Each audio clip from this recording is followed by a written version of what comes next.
All right. I'm a little bit late to starting my own stream. It's crazy to do. Uh, did my camera get bumped? Whatever. That's something I don't need to worry about today. Uh, exciting stuff happening.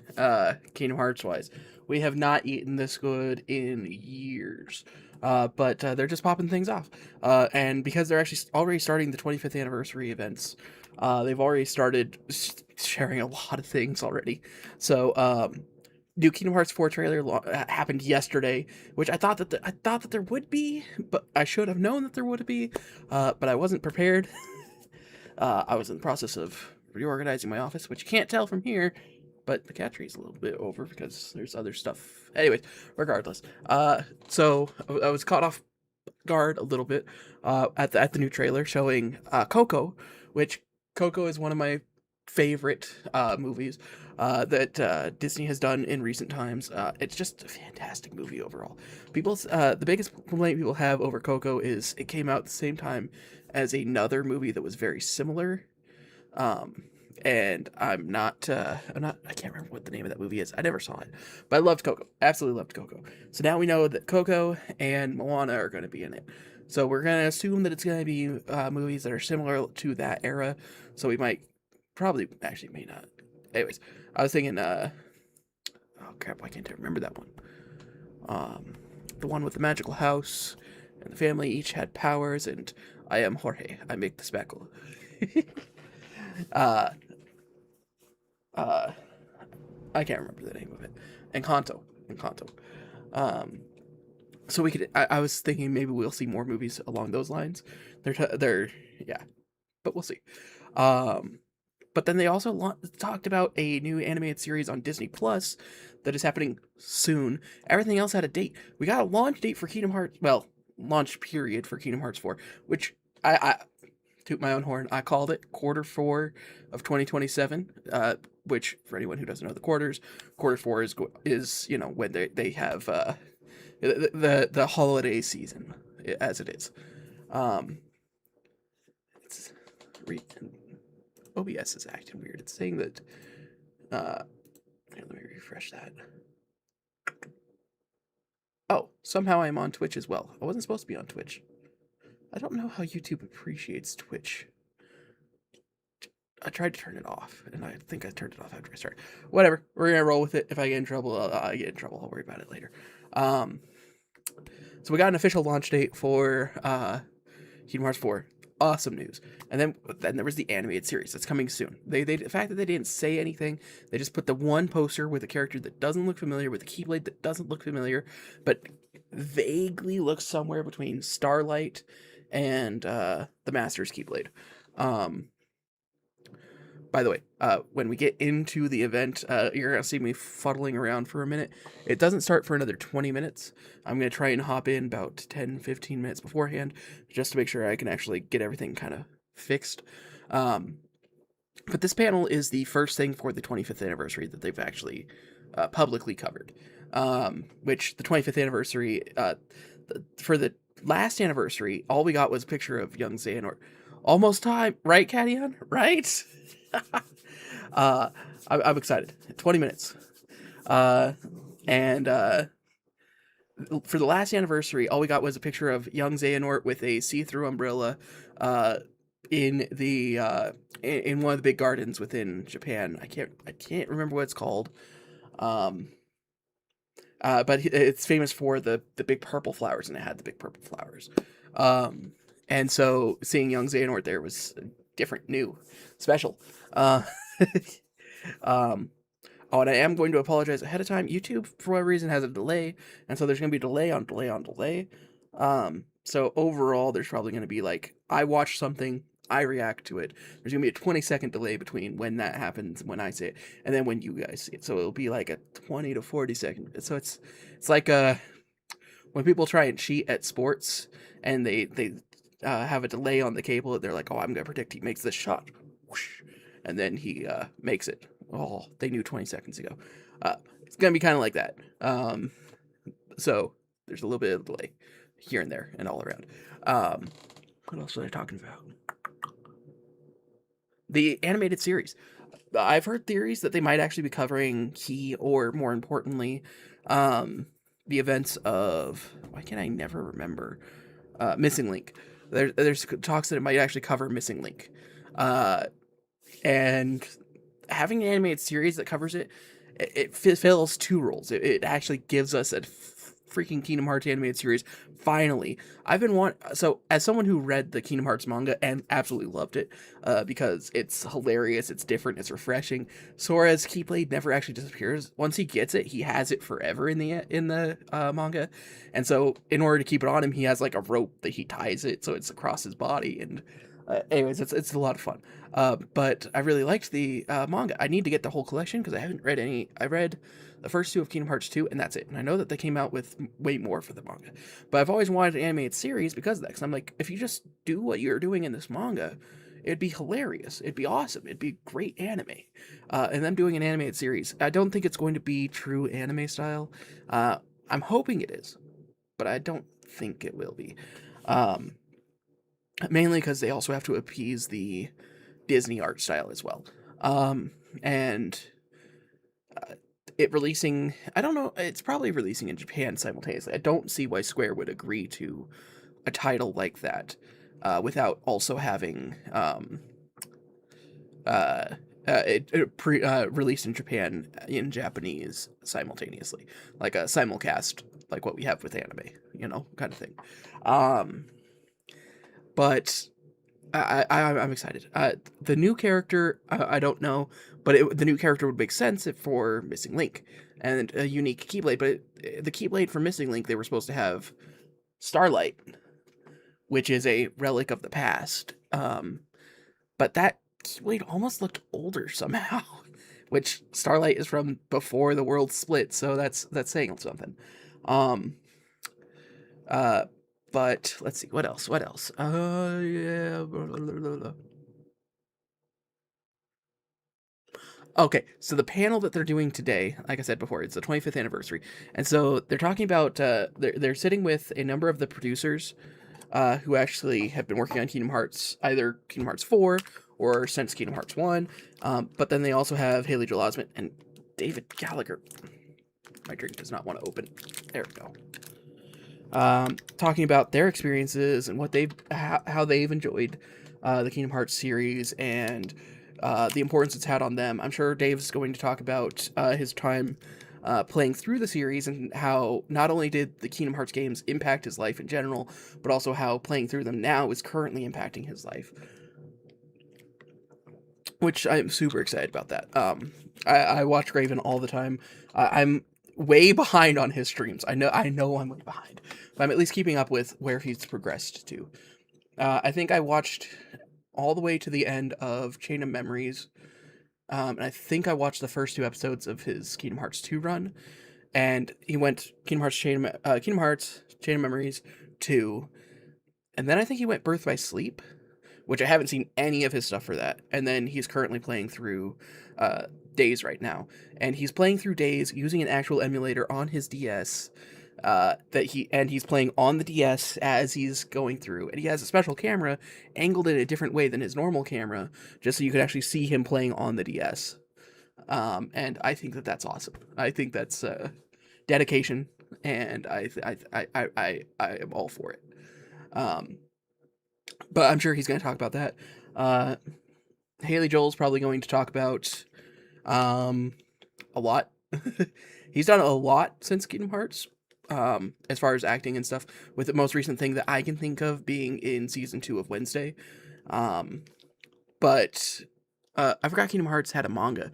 I need to look up where to read them, or if some people are selling them. Checks eBay. Okay, it's not expensive, thank God. I recommend, if it's near you, if it exists anywhere near you, Second and Charles. Second and Charles has manga for like dirt cheap, and they have like any manga you can think of.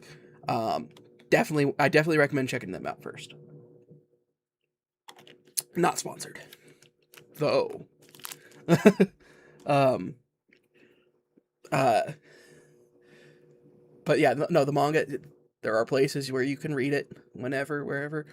I do recommend purchasing it because I'm a proprietor to physically owning content.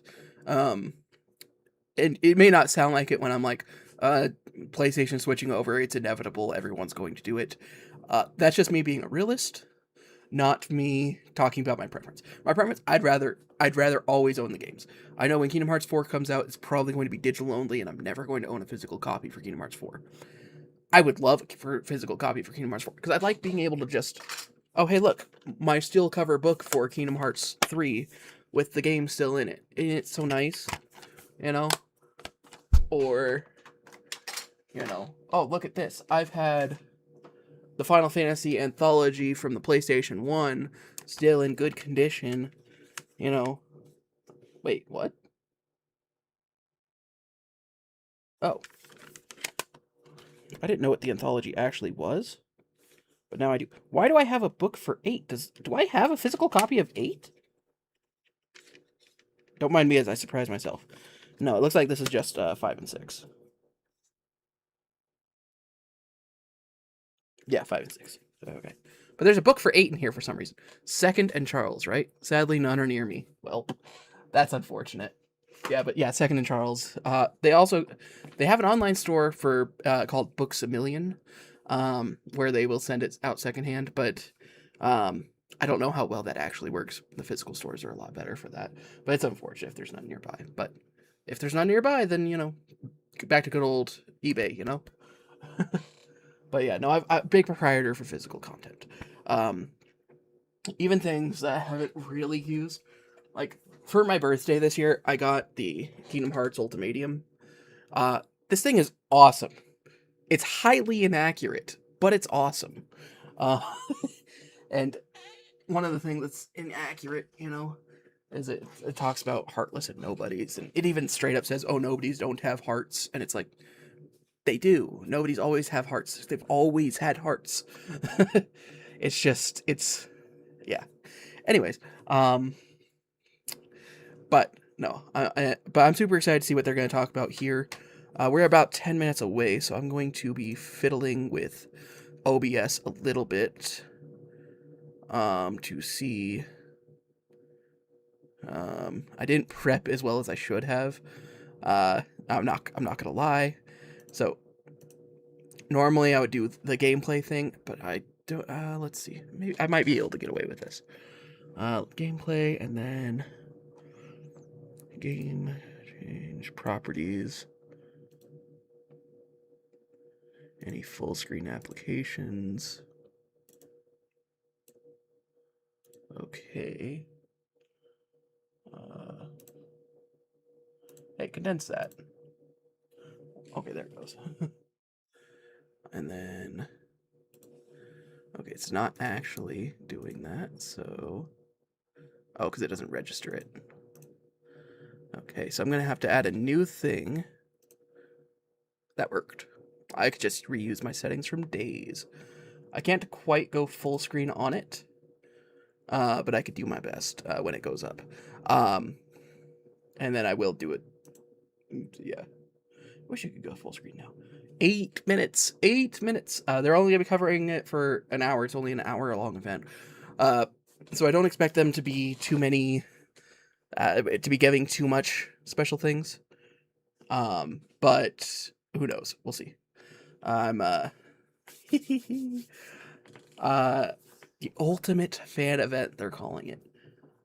This is actually the first time I think that, Kingdom Hearts, the official YouTube for Kingdom Hearts, has actually streamed. Because let's see, live, yeah, the one and only live that they've ever done.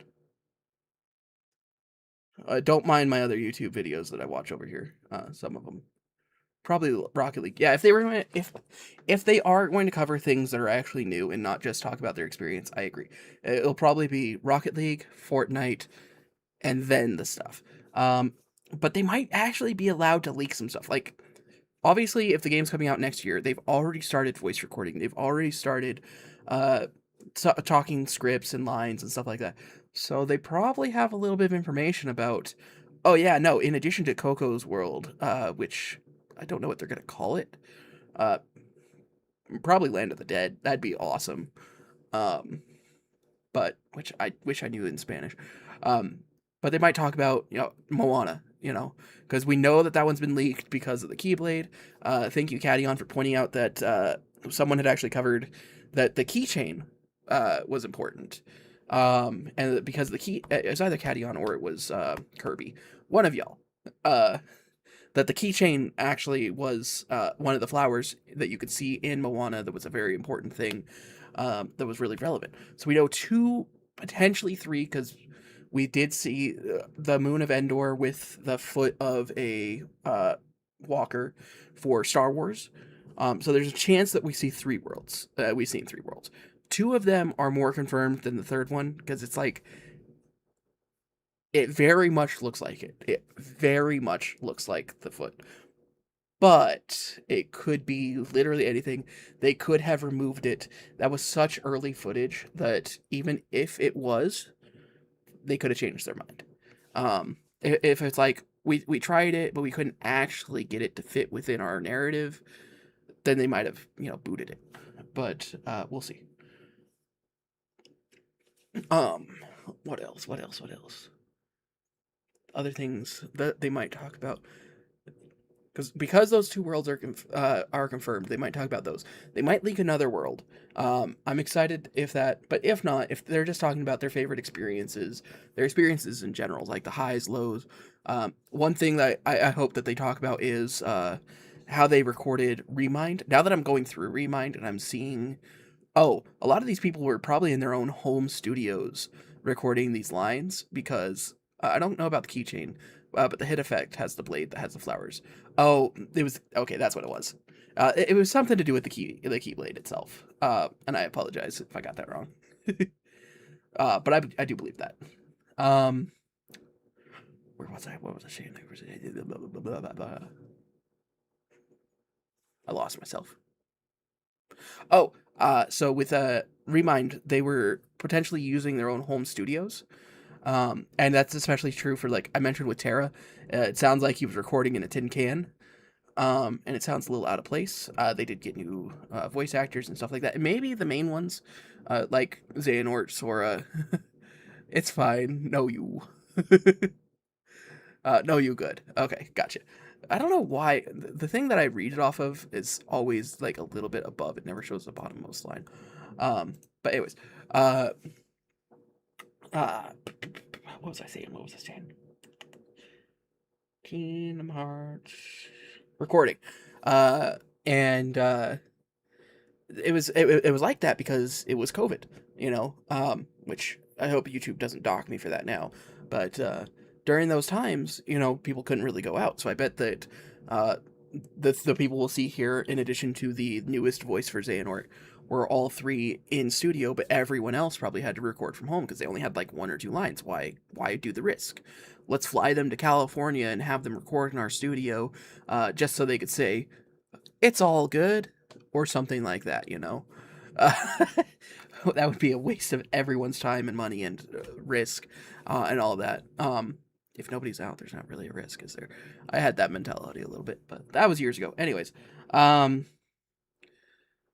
so them talking about that and how that could have been a hardship, that could have been a challenge, that could have been a change, it could have been fun, who knows? Whatever it is for them. There's almost 20,000 people waiting to watch this right now. And I'm so excited about that. The community's growing and growing.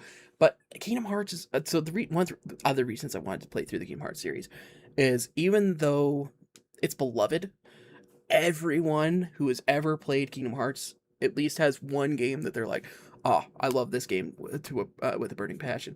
But the Kingdom Hearts game, 25 years. 25 years. That means that since this was started, let's say someone born in the year the Kingdom Hearts started, could have had a kid at 18, and that kid is now 7 years old and at the reasonable age to start playing Kingdom Hearts. That's how long ago this has been going on, And to put in perspective, that kind of happened. David Gallagher, when he started, he was a teenager, and now he has kids. He has a whole family. He's got everything going on. People's lives get completely transformed in 25 years.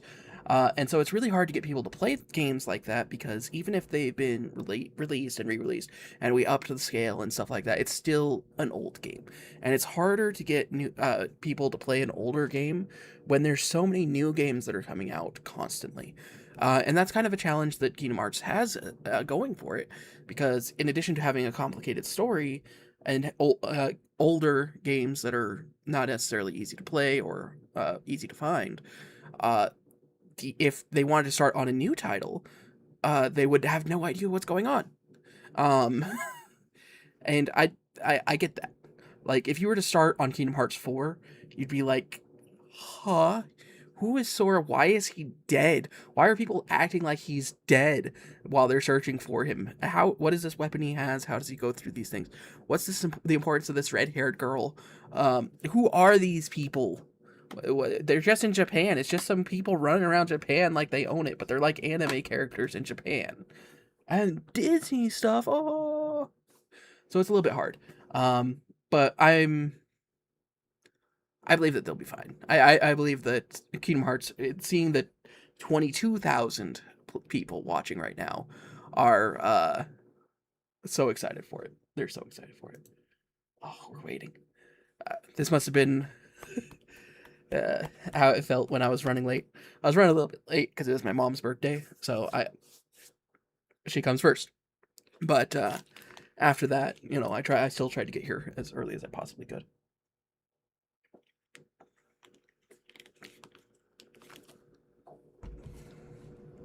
At least let me go full screen so everyone can enjoy. You guys are watching a screen within a screen within a screen. Like, it's getting smaller and smaller. And if you're watching this on mobile, which I'm sure Caddion is, uh, it's almost invisible. And I do have YouTube Premium, so I'm going to go up to the maximum quality as soon as it pops on. I can't actually modify the settings right now, but I'll be streaming at max quality, full screen. We're not going to get ads or anything like that. So, not that I think that you get ads on live streams for YouTube. Actually, you have to, because it asks me about, oh, it's starting.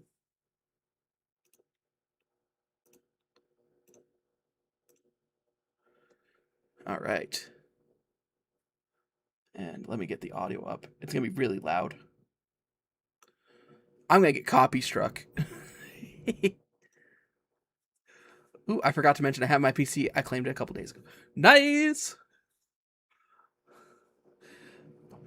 New PCs. Gotta get them back. Well, new / repaired / back, however. I'm going to get... This part's going to be muted in the VOD, but I don't think anyone's going to watch the VOD of this, so...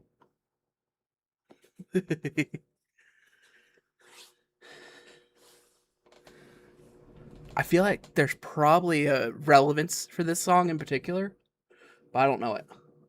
I am going to point out a few things while we're here. I'm going to turn the music down a little bit. So let's see. We got Sora's symbol. We got the Kingdom Hearts symbol. Heartless, nobodies. I think that's Kyrie.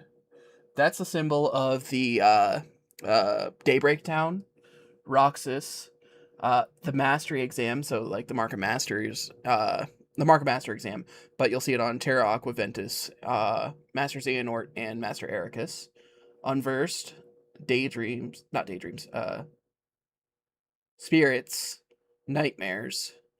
The Kingdom Hearts, what is that called?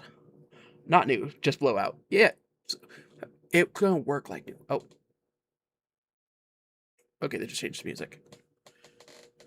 This is for the Kingdom Hearts musical tour that they do, where they have the orchestra tour, and that's amazing that they do that. The symbol for the Kingdom Key specifically, there is a symbol for Keyblades as well, but this one specifically the Kingdom Key. Mickey, and then we're back. It's funny how I did a very similar thing for my Kingdom Hearts 3 trailer. I had to actually make that because I couldn't find something like that, quite like that. But it's interesting that they actually have something, they redid it. Okay, they're starting in 12 minutes. So the time that they said that they were starting, they're not actually starting. They're like me. They're like 20 minutes behind, give or take.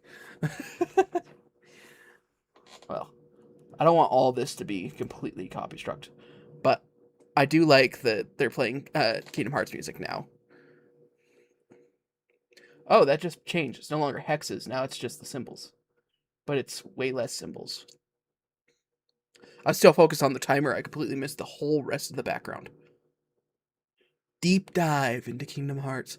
I do like the conversations that they've had about diving, and learning more about Remind now has actually shown me a little bit more about the world of sea and sky, as Sora called it, the final world, because and how he actually dives into that sea to dive into the hearts, because we've seen the water multiple times, and even with Missing Link, the one opening sequence that we saw that apparently everyone's okay to play and talk about, how they're actually they dive into the water, but it's not actually the heart because it's actually in the world, and then they fight that I'm gonna call it what's it called? It's a dark side, but it's a quadratum dark side. So the quadratum dark side,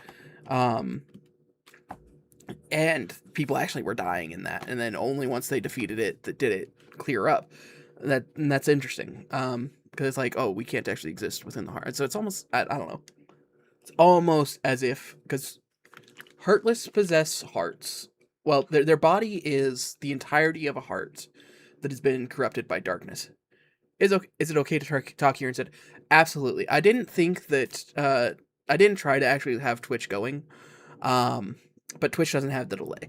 But I don't think YouTube's too happy about streaming YouTube stuff on Twitch. But I'm in the point where it doesn't hurt me right now, so I'll do it. And if there's any problem, it'll be fine.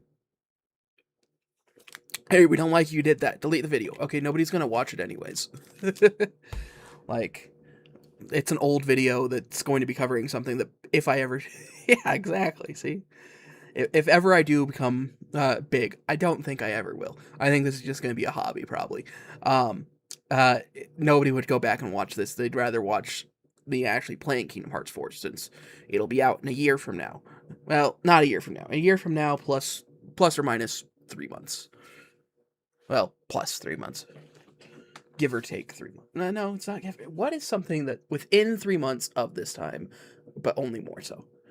You might go to those reaction reels on this. What does that mean?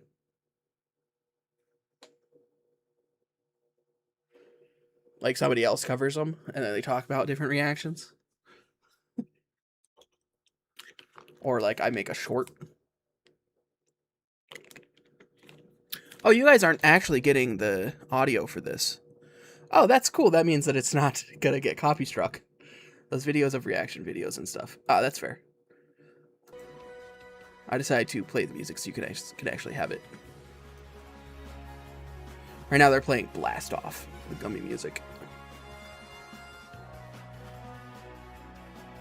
Oh, you guys can see when I modify my headphones. Oops. Maybe. There's a chance. I don't... Maybe. Because I wouldn't be surprised if Cynical's not covering this too. YouTubers react to D23 2026 Kingdom Hearts. I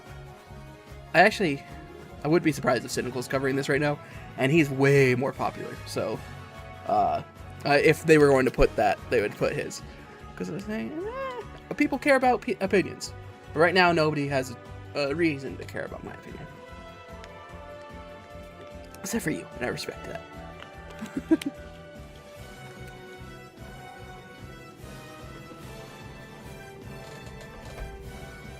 Shelly put notes on my sister, Shelly. She put notes on my board. I wasn't expecting her to do that yet. I wasn't ready.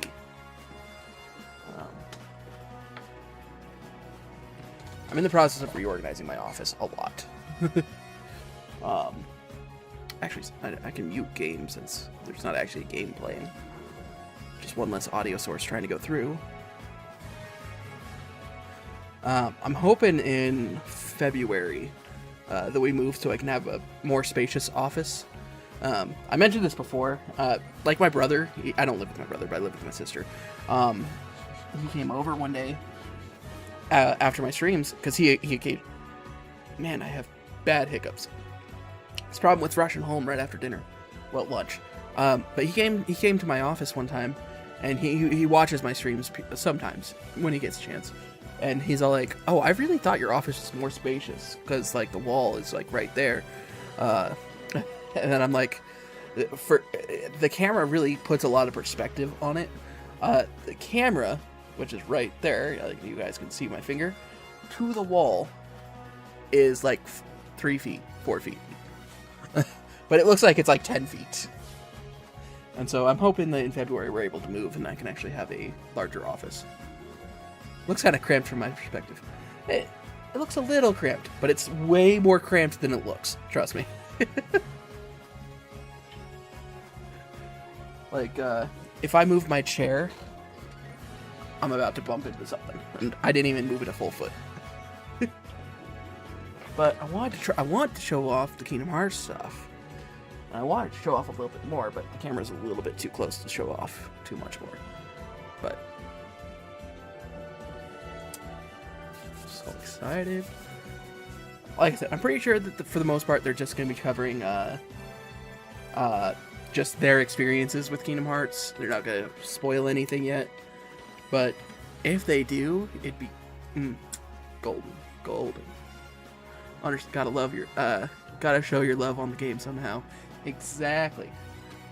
My only one regret is I don't have enough shelf space on this black thing right here to actually have the games there, so I could just reach over and grab it.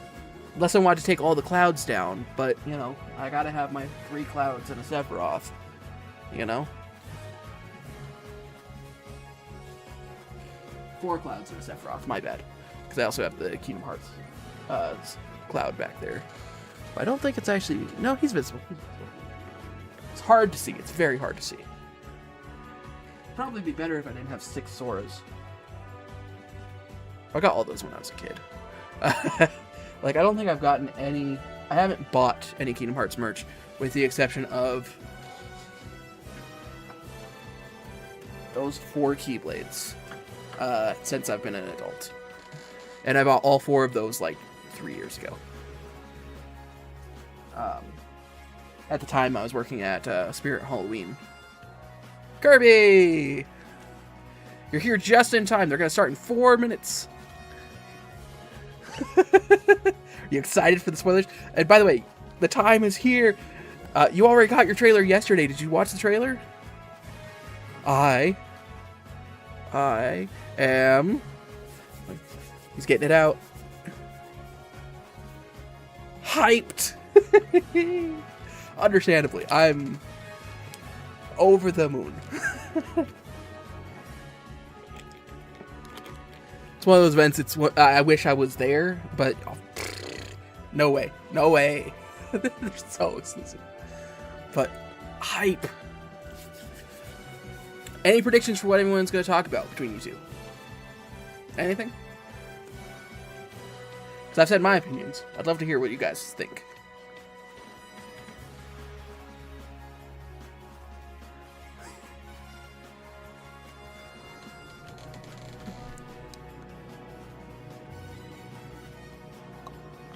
There's something else. Oh, I can't. I'm like SpongeBob on that one episode where he needed water. I don't need it. I don't need it. I need it.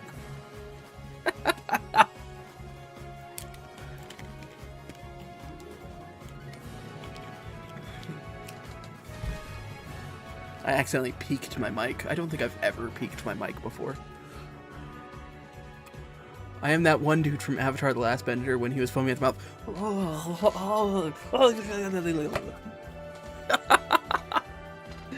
No, I get it. We went on such a dry spell. And now they're like, Kingdom Hearts, Kingdom Hearts, Kingdom Hearts, give it all. But we knew this was going to happen. So they talked about their game plan after they got a new, they had a new plan for everything. They're like, oh, we got to restructure Square Enix entirely. Everything's got to go. Everything's got to change. Everything. But we're going to do this, and everything's going to be real slow for like 3-4 years. And then it's going to be boom. And welcome to the pre-show for the Boomin'. Next year is going to be all the Boomin'. Kingdom Hearts 4, Final Fantasy 7 Part 3, anime for Kingdom Hearts, like late 2027. Yeah, I called it, Kirby. I knew it was going to be quarter 4 of 2027. I do hope that some info on the animated series. Yes, I hope that they say, hey, yeah, they called us in to do voices for the animated series. It's like, yes, Sora and Riku are going to be in it. Let's go. I can wait. I hope they talk about it, but I can wait. Yeah, I hope they don't spoil it too much. One thing that I've had a problem with, and it was definitely true for Kingdom Hearts 3, is everything was spoiled. Like, there was no surprise worlds. There was no surprises for anything. Like, movies are getting better about it now, but movies had gotten to the point where they, if they're, like, a showy movie, like an anime, comic adaptation, they would show all the big important things that are going to happen. But we're getting Final Fantasy VII Revelations and Kingdom Hearts 4 the same year. Yes. Not only are we getting them both, but we're also getting the Kingdom Hearts 1, 2, and 3 collection in the same year. We're also getting a Dragon Quest remake, I believe. I'm not sure exactly which one. Funny enough, I didn't get spoiled on Kingdom Hearts 3. That is what I really got into Kingdom Hearts, because my ex introduced me to it. Well, lucky. Woo! Sorry, I'm not the most energetic guy, but I feel it on the inside. I got the woo. Now, the best way to get into Kingdom Hearts is completely blind. Being honest. The less you know about it, the more engaging it becomes, and it kind of draws you back into it more and more. And that's especially true for the in-between games. But we're about to start. Let me get that volume back up. A wait screen for a wait screen for a wait screen. It's ironic, and they're getting you. We're eating good. X-Year gamers. Yes, we are. I'm going to turn my mic down a little bit because I've been getting loud. Oh. Eating good. Did you get that same place I did, Kirby, from Cynical, who's just like, There's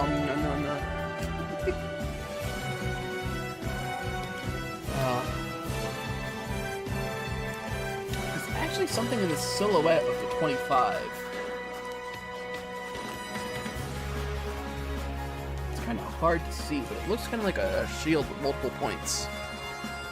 Time to have Twitter flooded like crazy. No kidding. I'm glad I'm not on social media. I'd be getting patings all throughout this. I did mute my phone, but you know, I'm sure I'm getting news from Google here in a minute. I'm getting stuff from Amazon. Oh, I got a third person watching me on Twitch. Crazy.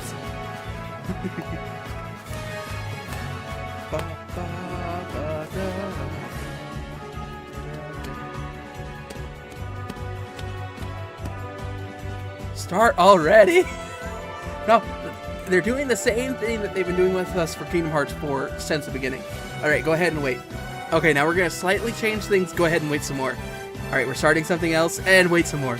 It's very ironic. Persona 4 Revival, Kingdom Hearts 7 Revelations, Xenoblade Genesis, Kingdom Hearts 4. It can't get better than this.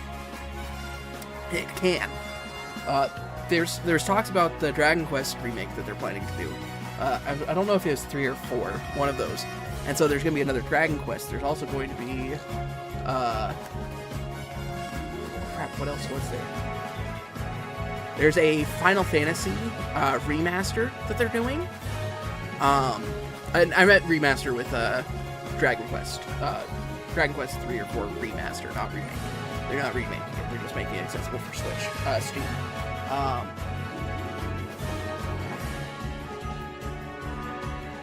Six? It might be 6. I think 6 is getting a remaster for Square Enix as a whole Thanksgiving dinner for us. Let's go.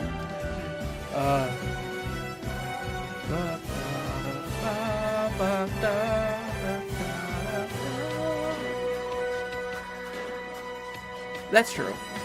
I'm shocked that Fall Guys has a Kingdom Hearts thing. Not overly, but it's, you know, competitive friend swap, you know, but I guess it's not necessarily friend swap. You can play solo on Fall Guys. But I guess a party, but not really a party game.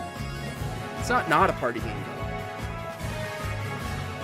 What is Fall Guys considered? But I don't know how much more of a costume they can get.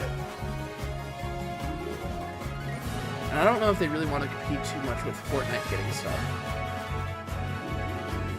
Very different genres, very different people picking at it. Hey, whatever.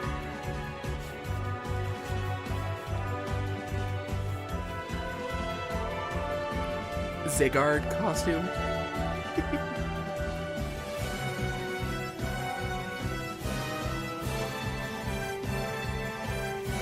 I think that's too obscure. The only thing that would make 2027 even better is a new 3D Mario and Sonic game. GOG announced for 2027. Oh, got announced for 2027. I was like, GOG? Why would GOG specifically have Mario and Sonic? I mean, it could. Sonic 4 is upcoming. So is, Spyro. Spyro, I think, just got announced as well. So, Sonic 4 is up in the movies. Sonic 4. That's fair. Spyro 4, though. Dragon something flight. Soaring. I can't remember. But, yes, but we need a new game. But, like I said, Spyro. New Spyro game. But yeah, the Sonic and Mario game would be nice. But I mean, that's what's it called? What is it called? Nintendo and Sega. They very well might, but I don't know. I feel like Sonic Frontiers. I think if that would have done better, we probably would have gotten a thing. It did have.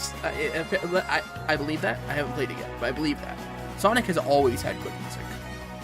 I still get caught in the whole running around at the speed of sound. It gets me every time. Just gets stuck in my head every time. And then Sonic Riders. I love the Sonic Riders music.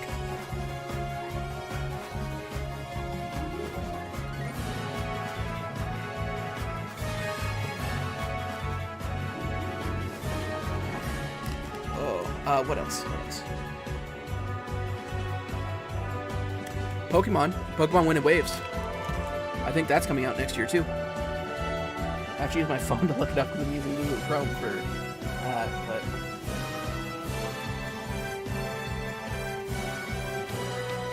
Pokemon.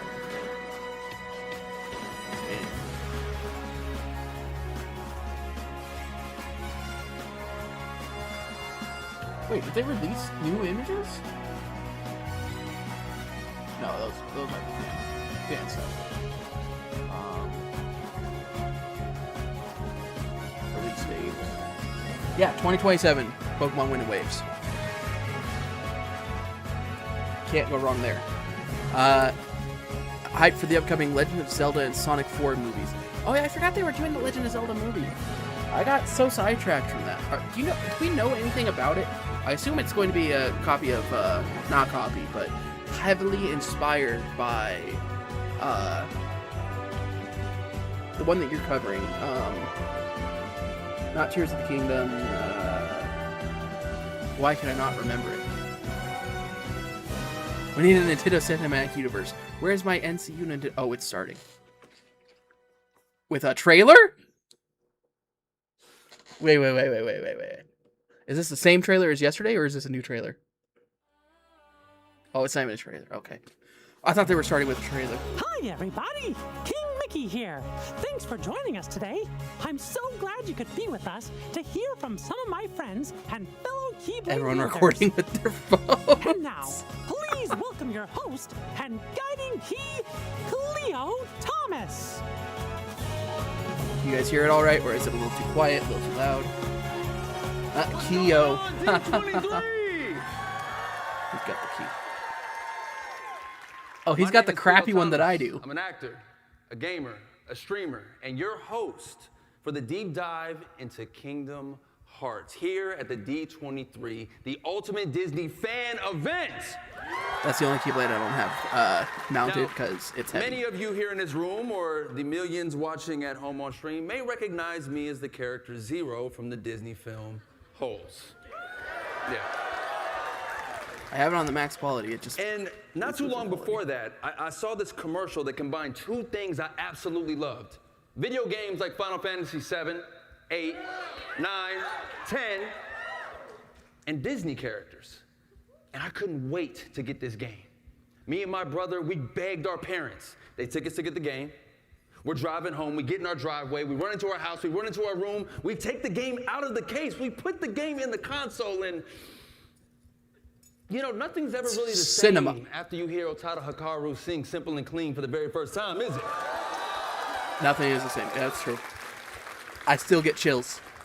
Today is one of those pinch me because I can't believe it's happening kind of days. I get to be here live at D23, celebrating almost 25 years of Kingdom Hearts with fellow fans from all over the globe. So make some noise for yourselves. Woo! I haven't seen him in like anything. We have an amazing panel planned for y'all. We ready to kick this thing off? Doesn't mean he hasn't been in it, but I just haven't recognized Are we ready to kick this thing off? Beautifully said. So first person I got to bring to the stage, Director of Product Development at Disney and Pixar Games, Nana Gad. I don't know this person. Thank you so much for having us from all the way from Tokyo, and so happy to be here today. Beautiful done. I'll come back here, Sit back there, beautiful, beautiful. Next, please join me in welcoming to the stage, Co-Director of Kingdom Hearts 4, Tai Yasue. I don't recognize that name either, but that's okay. Hello, D23. This is amazing, crazy. 2 days ago, I was literally in Japan making our video game. Now I'm here. It's very exciting. We're going to have a lot of fun talking about Kingdom Hearts. I think I would only assume they're recording this in California. Finally, but a very big special guest. Please put your hands together and welcome to the stage the creator of Kingdom Hearts, Tetsuya Nomura! He said he wasn't gonna make it! He said he wasn't gonna make it, but he made it! He made it!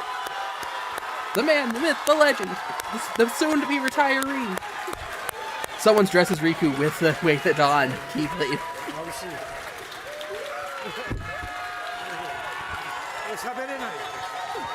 We call Goofy the goat, but he's only the goat because Tetsuya allowed him to be. 今日はですね、ご招待いただきまして、ちょっと思い起こしを上げてですね、数年ぶりに、ここ、やってきました。昨日実は来たんです。ただサプライズってことでずっと隠れとけってことで、やっとこれで自由にうろうろできるなと。ただ明日帰ります。楽しんでいこうと思います。よろしくお願いします。 So thank you so much for inviting me today. It's been several years, but I finally managed to get myself out here. I actually arrived yesterday, but I had to stay out of sight because my appearance was supposed to be a surprise. And it was. Now that I'm finally here, you can say that I'm finally free.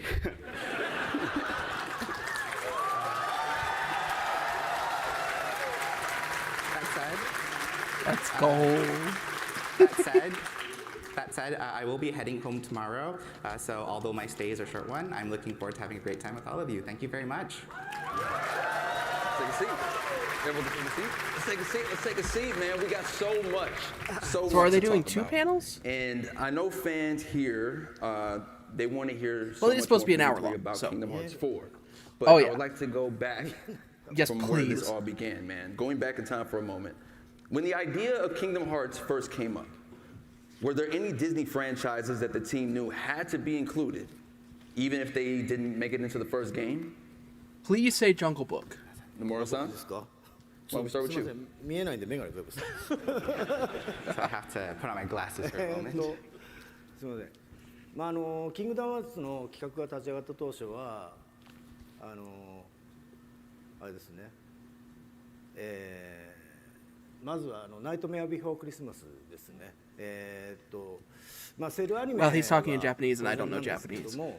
If you don't know, Tetsuya Nomura, before he actually did this, he was exclusively an artist. And the artwork that he did was stuff like the cover art for... So one title that I absolutely wanted to include was The Nightmare Before Christmas. Of course, of course. While we obviously plan to, feature classic style animated films, I really wanted to, throw in something that was going to be a little unexpected. でその後もですね、ナンバリングには必ず He did the cover artwork for games such as the older Final Fantasy series. I think he did 7. I want to say he did 8. But I think he also did Since then, I've tried to make it a point to make sure that each mainline title includes at least one unexpected world, such as those based on live-action films. はい、もうこれで大丈夫です。 Not the cover art, the concept art. Yeah, I think for us, The Little Mermaid was an early pick, partly because it fulfilled the role of a water-based world that we needed, but also because it allowed us to showcase the latest graphics technology at the time with the expression of moving water. And sometimes our picks don't immediately get realized until there's the right fit with the story or technology or other elements, but it's always really rewarding. That's what happened when with it Toy finally Story. happens. Yeah, The Nightmare Before Christmas for me is a classic to run into, right? But then I think of The Little Mermaid, and I feel like for every video game, you kind of have to always have a water level. And what perfect one than The Little Mermaid? What is the Or process Pirates of is a great selecting one. Disney worlds? And once that world has been chosen, what is the creative process for bringing them to the game? Ty? Yeah, so I guess when we plan a world, one of the first questions we ask ourselves is what sort of game experience we want the players to have, because games are an interactive medium. So that's something we really focus on. Another thing is we really want to pack a wide variety of worlds and gameplay into one sort of package. So it's just like Disneyland, for example, a lot of attractions, different attractions. And so for Kingdom Hearts 3, we had the Toy Story world, and you could go ride a robot and fight kaiju. We really wanted that robot aspect. And for Pirates of the Caribbean, Sora became a pirate, obviously, he travels the seas. But what we really wanted to focus on was we wanted Sora to travel through the sky, dive from the sky, play on the water, and inside the water, also fight on the land as well. So we sort of want to transition between different sort of Land, air, stages sea. and modes. And It's for almost been Arendelle, like it's a the running Frozen theme world, since the we naming really of the wanted characters. to focus on extreme sports, so that was something big for us. And so we had Sora sliding down slopes on his Keyblade and diving off cliffs, and that was sort of seamless sort of transition as well. And so I guess for each sort of world, I think having differences and having unique gameplay, I think that's really important for us. And you can feel it, そうですね especially in ワールド newer に関して games. はですね、まあ野生と同様にゲーム体験を優先しています。で、まあ、大体作る時は当然ですけど企画が先行していて、まあその新しい企画ゲームシステムで、どのワールドでどういうキャラクターにそれを体験させればより楽しいかということを重視して決めています。 So when it comes to worlds, I'm the same as Ty. I typically first prioritize the gameplay experience above all else. And whenever we do start a project and we think about the new sort of game systems that are going to be involved, we think about what worlds and which characters would really make those experiences the most enjoyable for players. あとはですね、まあ、自分からもうこのワールドは絶対出すって決める場合は大体ソーラのメインストーリーの進行との相性を鑑みて、今回の It must be a hard job テ being ー a マ、 translator. まあ、 I 例えば don't キ think I ン could do グダ that. ムハーツ4今回のテーマには、昨日発表しましたけど、個々 But to の be fair, I ワール also ドが can't speak two まあ、状 languages. 況的 So にベストだということで、まあ、今回それをチョイスしています。 And then whenever I do have a chance to be able to decide that we absolutely need to include a certain world, I generally think about how well it synergizes with the overall main story progression with Sora. And when it comes to Kingdom Hearts 4, when I thought about a lot of the themes, we felt that Coco would be the best world that really would help achieve so that goal. they are going to talk about Coco a little bit. Come on, talk about it more. And I'm assuming mostly everyone saw the trailer yesterday? Yeah! I'm sure that's what Nomura-san was referencing. And I heard Nomura-san that trailer was actually supposed to be played during this panel. So is it okay if we show it again? Okay. So it was a surprise that it played yesterday. 昨日のトレーラーなんですけども、まあけどもう昨日でだいたい情報は At least I'm not crazy for being out of the loop. So yeah, actually, when it comes to the trailer that was revealed yesterday, we actually already put out all the information that we can as of this moment. なのでそのすごく Speak なん the か obvious 特 question, 別新しいってものはないん as で if すけども everyone here there didn't 実は watch it. 昨日のトレーラー90秒なんですけども、元 You never の know. トレーラーは You never know. 4分のトレーラーになって Honestly, if it wasn't brought to my attention by someone on our Discord, I probably wouldn't have watched it until this morning. And so, it's not that there's any really new information that we can show at this time. However, when it comes to the trailer that was shown yesterday, that was about 90 seconds long, that was actually a edited down version of an original trailer that was around 4 minutes. So today, I'd love to be able to show everyone the full version. Whoa. We're watching the 4-minute version of the trailer? Let's go. Wait. So just so we're clear, we saw 90 seconds yesterday. Now we get to see a full 4-minute trailer? Run the trailer! Let's go.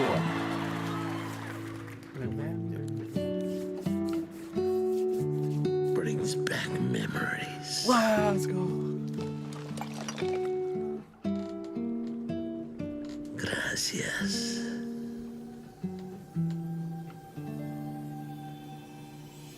Huh?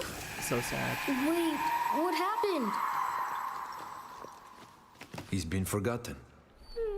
When there's no one left in the living world who remembers you, you disappear from this world. We call it the final death. Hey, it happens to everyone eventually. Come on, De La Cruzito. You got a contest to win. Happens to everyone eventually. That's not sad, is it?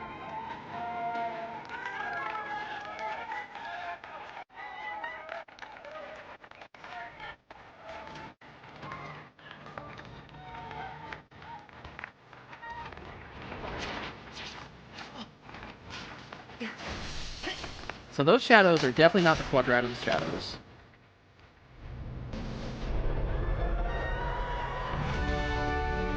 The Master of Masters, let's go. Dandelions. Is Quadratum. They're asking for Dandelion dispatch. Okay, so Sora's joining the Dandelions.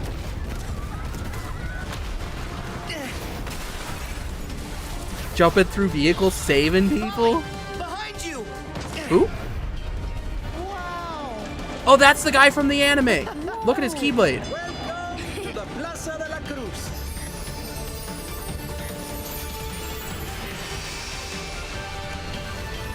I hope that you get the Keyblade early on in the worlds in this game. In Kingdom Hearts 3, it would have been so awesome, but if you do it now, it would be amazing. It's showtime! So you have both of This is a them lot as your more partners in information. there. I bet I'll find a clue to saving Sora now. That book looked like the Book of Prophecy, similar to it, and the book that they used to actually traverse the worlds in Key. Oh, that's fun. Paper Mario. You guys wanted a Mario game? There you go, Mario. Paper Mario. Disappear above? Is this where they always end up? But Sora isn't here. Wow. James Woods reprising his role. Playing as Donald and Goofy? What? You can make Donald useful? Goofy. Oh, you can actually swap between them. Did you notice that? There's a button at the bottom that you can press and swap between them. What? Sora, is something wrong? What can you see? Sora! Hey! KO. Donald and Goofy are there too. Let's go. So the worlds in between allow them to connect. Whoa! Here's a surprise. Oh, Sigbar's there You're too. looking pretty good for an old coot.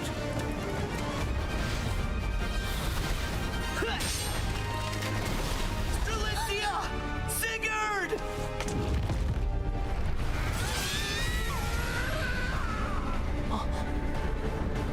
Riku! Let's go. We knew he was there though.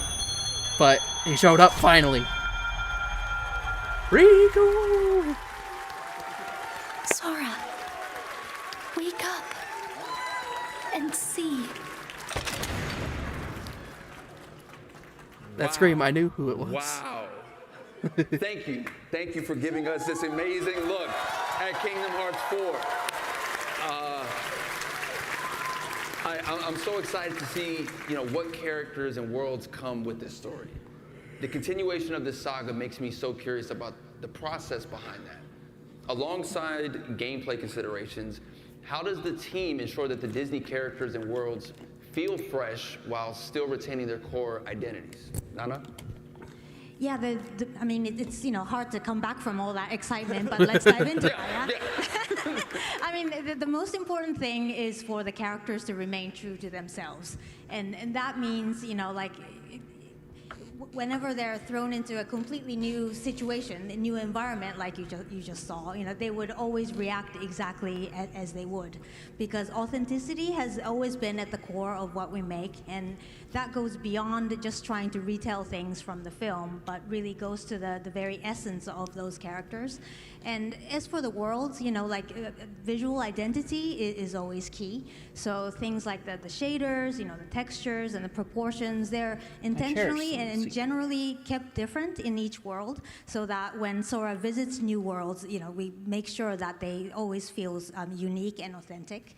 And the spirit of the original films also come alive in details like the rhythm of the scenes, or how the camera is staged, the types of camera cuts, and those details really add to the authenticity as well. That's actually an important thing, so because as Nana mentioned, I guess authenticity is really key for us. We want players to be able to feel like they're actually playing inside the actual film. And so we really strive to recreate the character, each detail, each world and story. And there's so much to love about these films, and we want to be true to the core of its sort of essence. In the Coco world, for example, in our trailer we just showed you, we have Sora fighting alongside Miguel and Hector. And as you know, Coco is really a musical. There's a lot of music inside the game, and so we wanted Miguel to use a guitar and sing while fighting battles. And we want Hector, who is a skeleton, to use his arms and arms, shoot it as an arrow. He's really inventive with that. And he also uses his arm as a nunchuck. And so we really wanted to recreate that sort of essence of their identity. And so they do all this, and they actually fight together.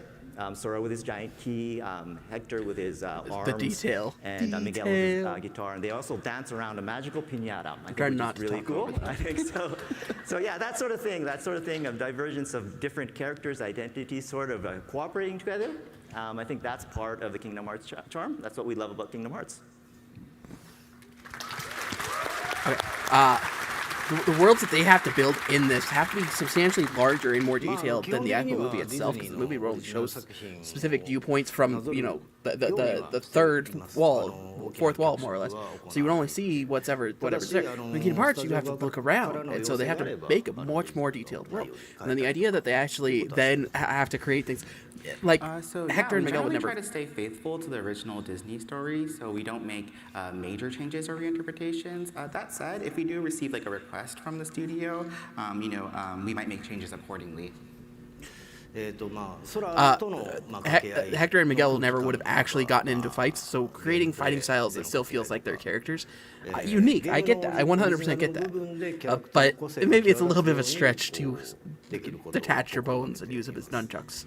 And so we look for ways to highlight, the character personalities through more of the game's original elements, like the tone of Sora's interactions and the gameplay itself. プレイヤーは空を通して、そのワールドのキャラクターたち、ワールドを直接歩いたりとか、ワールドとの関わりっていうのはやっぱりそのキングダムハーツならではの醍醐味だと思うので、それが一番重視して、作ってます。はい。And so the interactions between the characters that the players get to experience firsthand through Sora, I think is what I consider to be the essence of Kingdom Hearts, and that's something that I hold to be very important and dear as we develop the games. Beautiful, beautiful. It's one thing to love original Disney characters. It was a whole thing to see Cloud and Sephiroth in a game with Disney characters. The Final Fantasy the first time I saw gone. Sephiroth? But there's talks that they might be back in Quadratum. Blew my mind. Something to do with the man. Dissidia worlds. Was there a particular Disney world or character that you three had the most fun creating and breathing new life into? So yeah, I guess I enjoy all our worlds, and I enjoy introducing new gameplay ideas for all of them. But right now, one of the most exciting areas for me personally on Kingdom Hearts 4 is the world of Scarlet Kylam. So you get to finally play with Mickey. So that's very big for us. Play as Mickey and Scarlet Island. So in this world, you get to play with Mickey and you jump into a book. And this is like a paper world. And so Mickey in this paper sort of world recreates sort of origami paper copies of himself. And you could create like paper thin Mickeys, giant Mickeys, tiny Mickeys, and box Mickeys. And when you're a paper thin Mickey, you go through the cracks in the walls, for example. If you throw him, he becomes an airplane, and paper airplane, you fly around. So there's a lot of new ideas to that. And by utilizing these special abilities of these copies of origami Mickeys, as long as I'm not the only one you can solve confused, right? puzzles.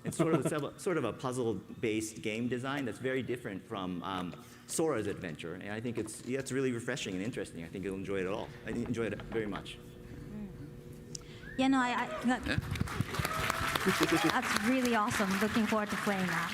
And I agree with Ty that all the worlds are always genuinely fun to work with for different reasons. But if I had to choose, with Toy Story in the past, we were able to work with storytellers at both Square Enix and also Pixar to come up with a completely original story that took place after the events of the first film. And so it was really exciting for us to be able to offer a completely new experience to fans instead of just tracing an existing storyline. And of course, the classic worlds are always really fun to keep alive, like Hercules, for example, or Hunchback of Notre Dame. Those are always timeless stories and characters that fans really love. And so being able to keep them relevant many years after their first cinematic appearance is always really special to us. We saw most of those in Birth by Sleep and Dream Drop Distance, but yeah. I agree. Did we get any more classics? I don't think so, because they changed the art style too much to go back to those. So I think we've been able to bring out a lot of new charm for the villain side, like, Maleficent and Hades. 彼女たち原作なぞる以上にキングダムハーツのオリジナル要素にも登場してきていますが、動かすのが毎回とても楽しいキャラクターでよく使ってしまいます。And these characters have appeared extensively in storylines unique to Kingdom Hearts beyond, their just following their original stories, and they're incredibly fun characters to write and work with, so we end up utilizing them a lot. 今回ちょっとトレーラーにも出てきましたけど、キングダムハーツ4でもですね、ハデスとドナルド・グーフィーとの掛け合いがちょっと面白く描けてると思いますし、マレフィセントもとても重要な役割を担って、登場しますので、ぜひ楽しみにしていてください。Something about Maleficent. That's about all I got. And as shown a little bit in the trailer just now, I do feel as though we were able to create some especially entertaining interactions between, for example, Donald and Goofy and Hades. And Maleficent also plays a very important role in the story, so I hope you look forward to her. Yeah. Any Maleficent About fans? time. Yeah. I love that you each have a different feeling for every world and every character. For me, Agrabah was so cool to see because Aladdin is my all-time favorite movie. So to see it in Kingdom Hearts, dream come true. The other thing that I've always found fascinating are the worlds that are inspired by Disney. So what was it like creating these unique worlds like the Mysterious Tower and Disney Town, which aren't directly represented in film? Ty?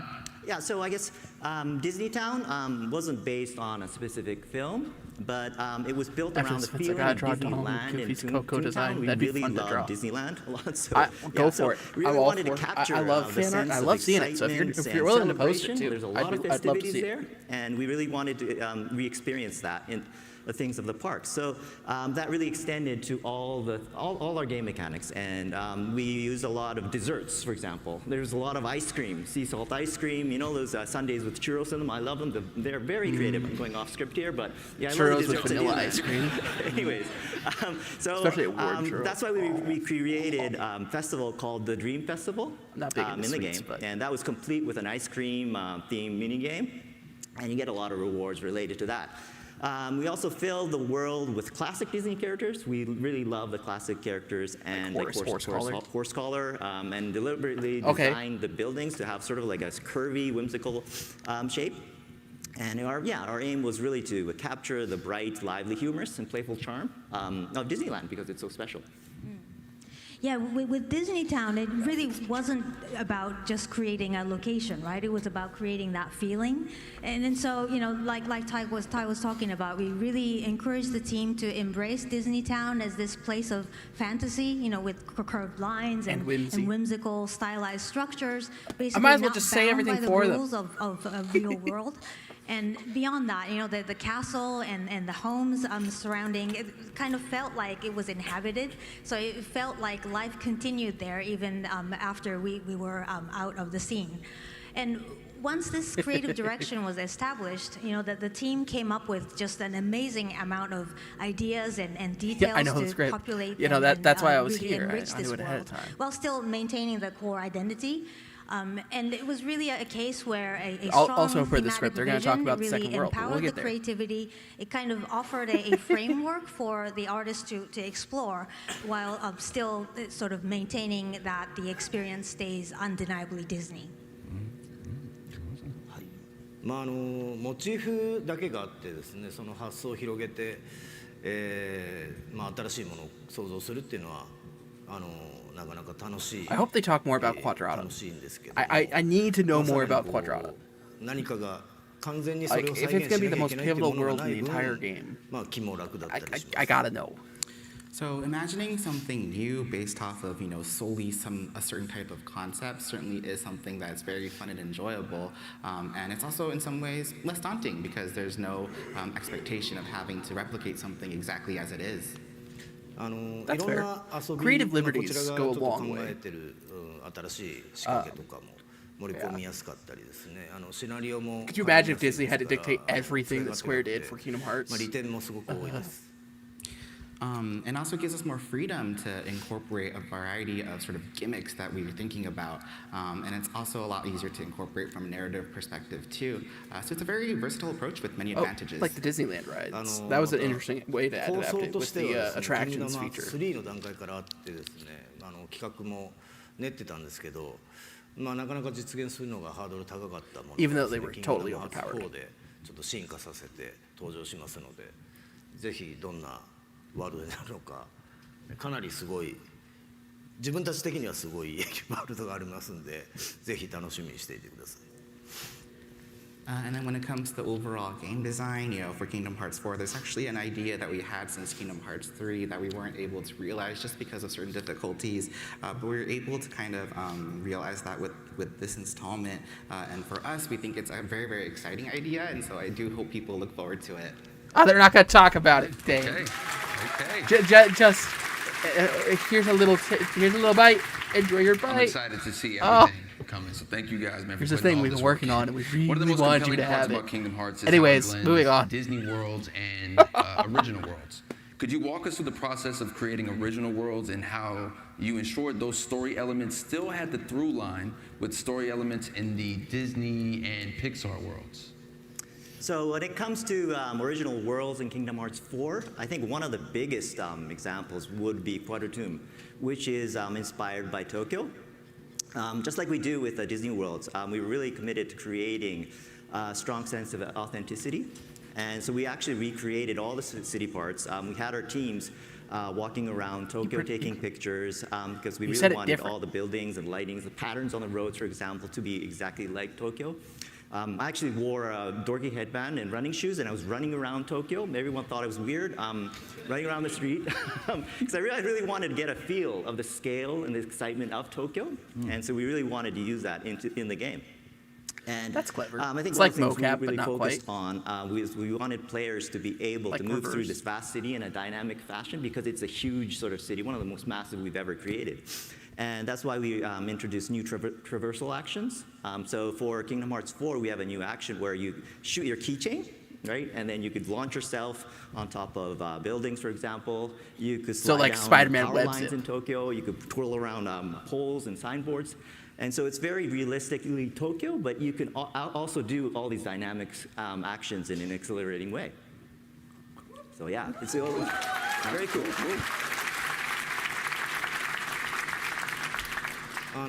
シナリオ段階ではまあ自分の It's just an expansion upon the flow motion and shot lock that they did in Kingdom Hearts 3 a little bit, but turning it into a Keyblade action instead of a, oh, you could just do this thing. にアイデアを投げてもらってもうこうやり取りを続けていって何回も繰り返してまあそれでもどうしても自分の思い描くもの Whatever it is, looking at his face, he's excited to say what he's もし about くは to 譲 say. れない部分っていうのはあるんで He's すけど trying to hold it それを together. 常に話し合って話し合って楽しくね。はい。そうそうそう別に揉めてないですギリギリのどうすればより楽しくなるかっていうのを探り合っている感じです So yeah, during the scripting phase, I typically have a vision I consider to be the right answer pictured in my head, but the extent of realizing those visions require constant trial and error.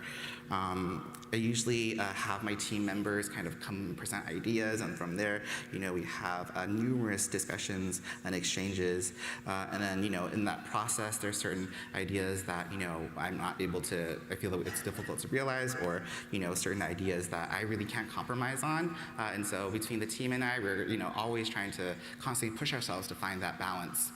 でまあ先ほどの、ココでもそうですけど、まあ、今回は特に「キングダムハーツ4」ではですね空のまあ状況っていうのが置かれている状況っていうのがこれまでと Who brought a baby to this panel? まあそのより空の状況に合うテーマのワールドをチョイスして、まあそれを体感してもらうっていうことをまあ心がけてますが、まあちゃんとオリジナルストーリーと一本に通るようには Baby cry.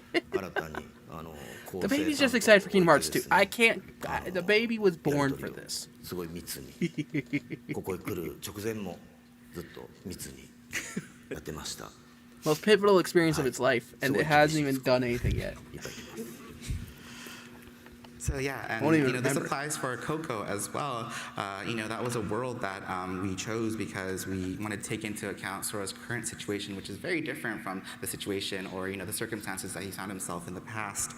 And so we try to always pick our worlds based with that kind of theme in mind, and that's really always at the forefront of our approach and thinking. And in order to ensure that the story still feels cohesive and continuous as a whole, I work very, very closely with the story lead within my team. Even before actually I came here today, I was having lots of discussions where he was pointing out all these things, and so that's just a constant part of the process. Cynical was actually talking about that earlier, about the connection between Sora being dead and the land of the dead within Coco being kind of a tying in of the overall arc and story. Why do you think the story of Kingdom Hearts has transcended generations and has continuously grown in popularity? There's a 5th generation in the audience right now. And how does it feel preparing for the 25th anniversary of this franchise, Nana? Yeah, no, wow. It's just so amazing that we're coming up to the 25th anniversary. But honestly, it's really thanks to all of you, fans out there who have really supported us and been with us through this incredible journey. So thank you so much for that. I think one of the reasons why the franchise continues to resonate with new generations is the enduring and relatable themes of friendship, loss and hope. These are all themes that everybody can relate to. And really this fusion of Nomura-san's amazing storytelling and Disney's timeless stories and characters is just truly magical and brings all of these really important themes Amazing together. storytelling is putting it lightly. And another thing is the connections that fans share with each other, I think, is really special and just vital in keeping the franchise alive. I think, many of us who have played the first game are now adults and have been sharing the passions and experiences with friends friends and family. In some cases, their children over the years.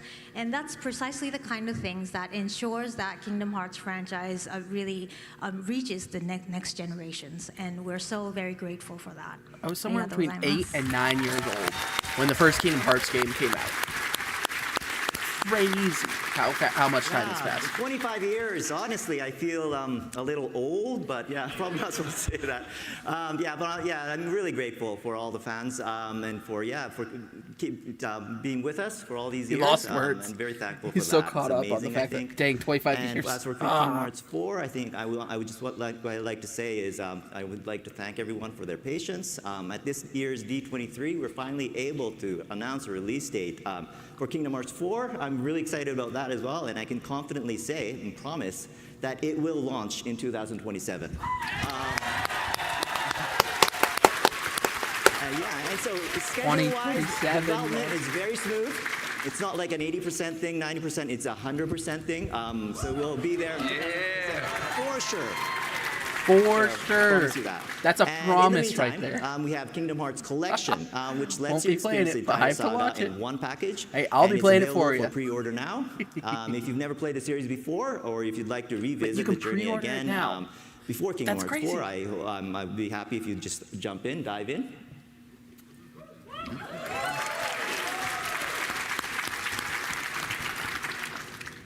If you can pre-order, that means that there's going to be physical copies. Might be the last Kingdom Hearts physical copy. 皆さんのおかげでもう皆さんの支えがあってここまで長くシリーズが続いてきました。本当にその感謝の気持ちで自分たちスタッフもずっと頑張って続けてます。Yeah, so, when it comes to everything, it's really thanks to the support of our fans. The fact that the series has continued for as long as it did is really thanks to your support. And, myself and my team, we continue to work hard in order to be able to, because of the gratitude that we have for everyone who has been with us on this journey. ですね、25周年に関してさっきもねいろいろ話して If I'm not playing it, Graven will be 今 playing だ it っけ too. 来年だっ There's け also that. 話してましたね。来年です。で来年なんですけど、そこはちょっと混乱したんですけど、25周年に向けてですね、まだまだいろいろ計画していることもありますし、25周年を迎えようとして今思ってるのはもう30周年のことを考えてます。And when it comes to 25th anniversary, this is something that we were discussing earlier just now within the team. But now that it's happening next year, there's many things that are underway, many plans that we have underway. And so what I think about now that we have the 25th anniversary and we're approaching it is about the 30th anniversary. Already thinking of the 30th. That's 5 years away. 5.5 years almost. その一つというか、これまでシリーズが長く続いたおかげでもありますけど、昨日アニメーションの発表もありまして。Oh, he's talking about the animation now. Let's go. すごい言われてですね、じゃあこう言おうかな、ああ言おうかなっていうとですね、それは言っちゃダメです。止められるんで、結構何も言えないんですけど、昨日もコメント出しましたが、結構がっつり関わってやってますんで、ぜひ。アニメの方も楽しみに待っていただければなと思います。And then one part of that future is actually the animated series that we're able to do. Thanks to everyone. What is it? And in making that announcement, I was asked to make a comment, and I thought to myself, I'd love to maybe I could talk about this, maybe I could talk about that, but in the process, I was also told you can't talk about that, you can't talk about this, etc. So there's still Don't spoil anything. I'm not able to share just yet. But as kind of mentioned in the comment that I put out, I'm myself deeply involved in this project, and so I do hope that everyone looks forward to it. はい。そうですね。最後に一つだけ。言っとこうっていうさっき野生と話してたんですけど昨日2027年発表されまして結構皆さんの反応も They gotta give us something more than just a picture. Just a little teaser. Show the character wielding the Keyblade in Quadrot. That's all I'm asking for. 確実に27年に遅れないのでこれはいい Or 絶対に遅れない somewhere else. At least a time まあそ period. れもあって僕ら明日帰るんでものすごいねOr at least let us know if it's 思ってる以上に canon to the まさ events 早 of いん Kingdom で Hearts. 遅れます Or if it's just like a な side ので story that 27 didn't really happen. 楽しみに待っていてほしいのとまだまだ今回PR 始まったばっかりなんで4はこれからの情報をまた期待してお待ちください And then one last thing that I actually wanted to also share, and this was something that I talked about with Ty as well, but Do the we sketch art announced that thing the that they game did is for going to that be coming late 2027, and I saw online that some people were saying, oh, maybe the actual release date might still get pushed back. I just wanted to set the record straight. That is not happening. The game is launching in 2027. And so I do hope that people do look forward to the game coming in 2027. And Of all the course. marketing for the game has only just started, and so I do hope that people also look forward to hearing more news as well. Of course. We're gonna be eating like kings for the next year. 以上です I want to thank the three of you guys so much for coming up here and sharing all this with us. Make some noise for our first panelists. All right, that means they're gonna leave, and now we're gonna get the voice actors. There's a term that we're supposed to use instead. It's the voice talents. Voice talents. Beautiful. Thank you. That was crazy. How y'all feeling? Lovely, man. Well, guess what? Like I mentioned, that was just our first set of panelists here, man. So I'm gonna bring out some more friends of mine to expand on some other aspects of the Kingdom Hearts saga. We're gonna hear insights from Disney character voices and Kingdom Hearts voice talent. Please welcome Renee Johnson, a creative director for Disney character voices, Haley Joel Osment, the English voice of Sora, and David Gallagher, the voice of Riku. She's like, get over here, you two.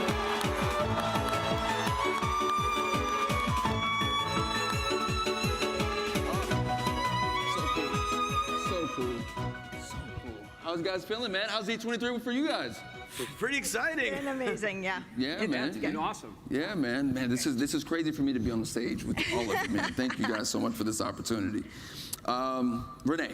Yes. You wear a few different hats on Kingdom Hearts. You're one of the main voice directors, but you're also the lead English dialogue editor. So you're part of shaping the script through several rounds with Square Enix, Disney, and sometimes the filmmakers. Once you receive the Japanese audio and animation, how do you prepare the script for recording?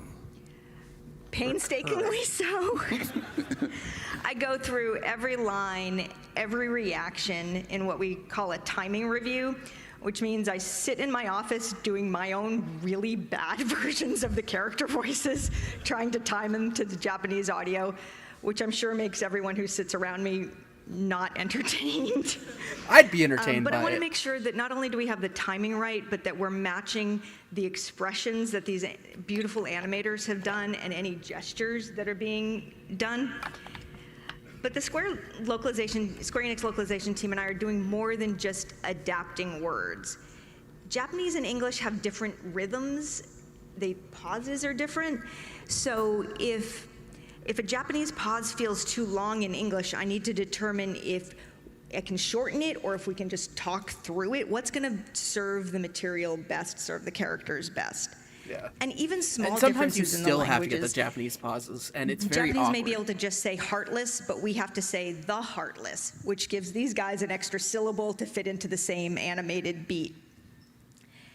Or the Japanese may voice a head turn or a smile, which is something that we would leave silent in English. So we have to find something that's gonna feel natural in that moment.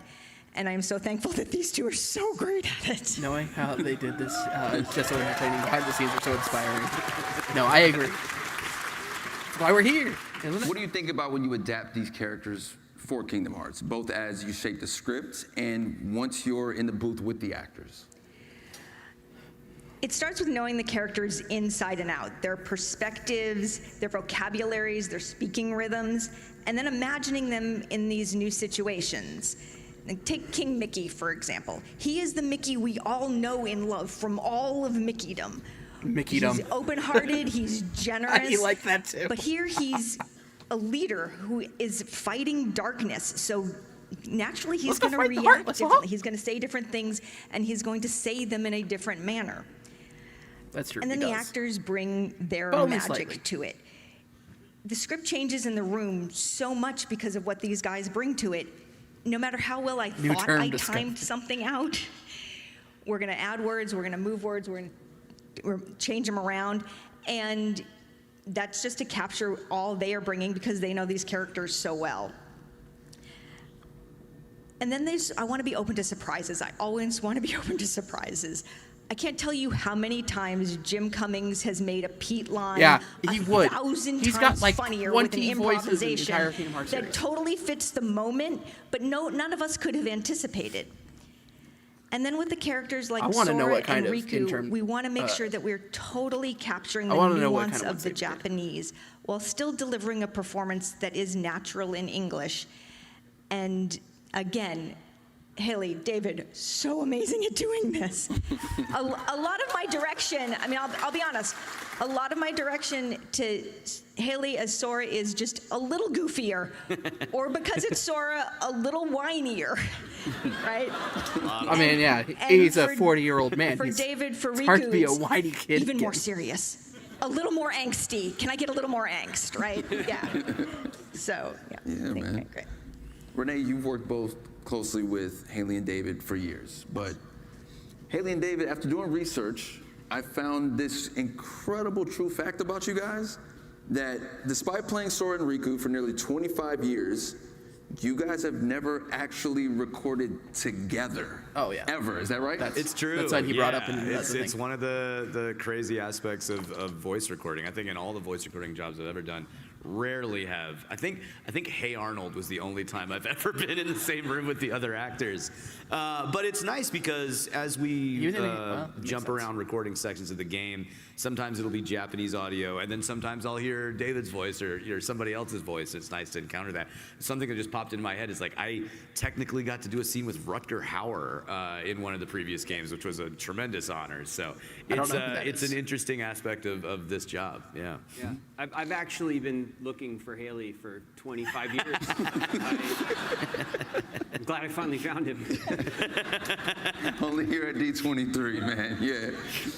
So with 25 years, we look back at it all, and it's been a journey. But Renee, I heard you found something from back in the day that you want to show everyone here. I did. A colleague of mine who worked a ton on the first two games, his wife made this beautiful scrapbook after Kingdom Hearts 1. So here's a Wayback Machine, y'all. Oh, wow. Oh, what's that? Oh, I forgot the merman me. Hey. Wow. Wow. Haley, give it up. Meanwhile, I'm still trying to find Rutger Hauer. Haley, question for you, man. What comes to mind when you look at those photos? You know, making the first Kingdom Hearts. For fans who have never seen how the game is recorded, you know, what was the experience like from your side?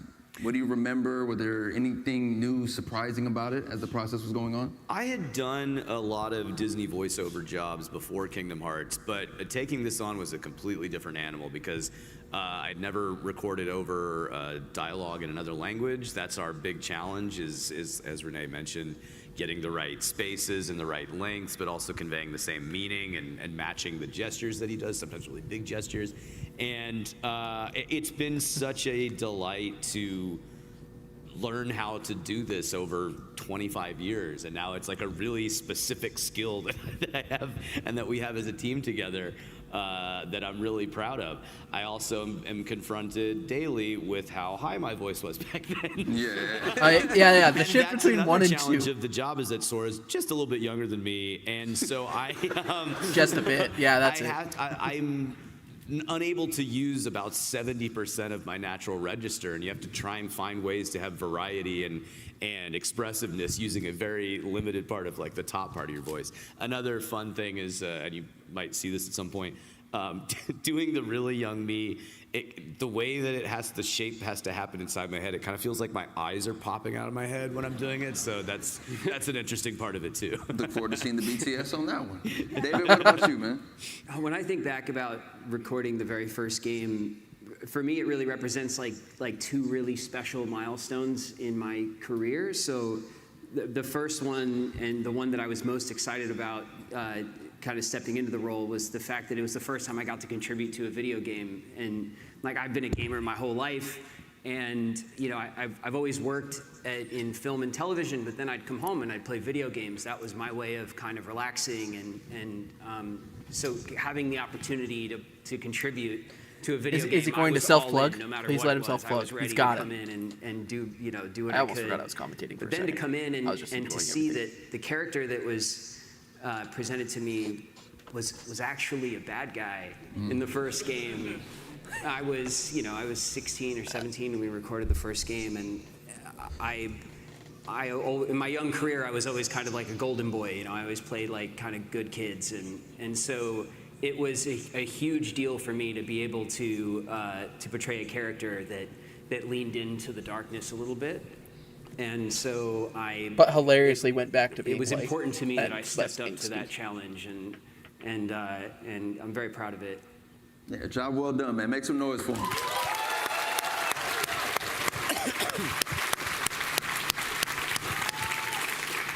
Renee had mentioned earlier that even a head turn or a smile can require a very specific sound. So what type of sounds, like, the fans may assume is easy, like a laugh or a gasp or a fall or a short attack, that's actually surprisingly hard to get right in the booth? The Sora falls down. I can't well, do it. But. all the fun noises we kind of bunch up for the very last day of recording. We call that fight day.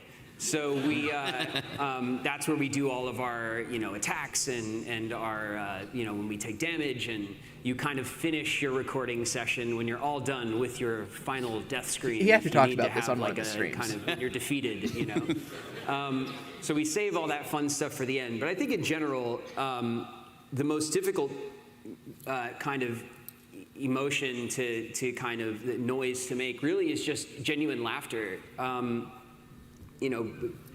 Sadness and anger, those are things that you kind of dig for internally. You kind of well it up inside of you and you look for it there.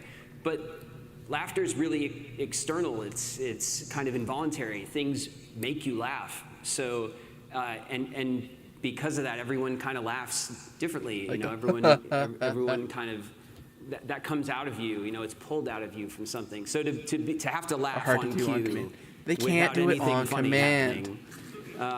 Is the hardest part for me.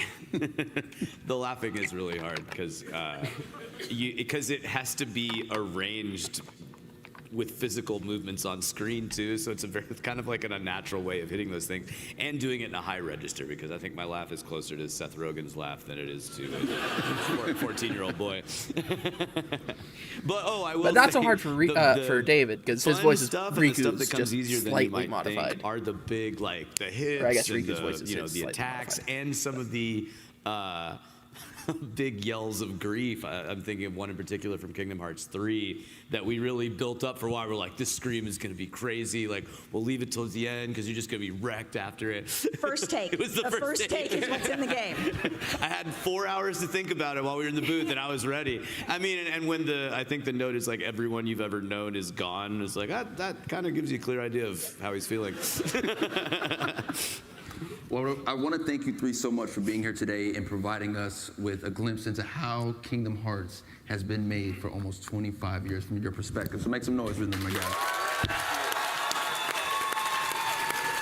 And also, Renee, thank you so much for giving us such a fascinating look on how these performances come together. So please give Renee a round of applause.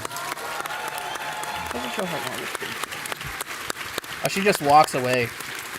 Now, why'd she walk away and they didn't? Before we move on, there is a special guest who would like to say something to you all. Is it going to be a video with Mickey? I mean, I have the script. I already know it is.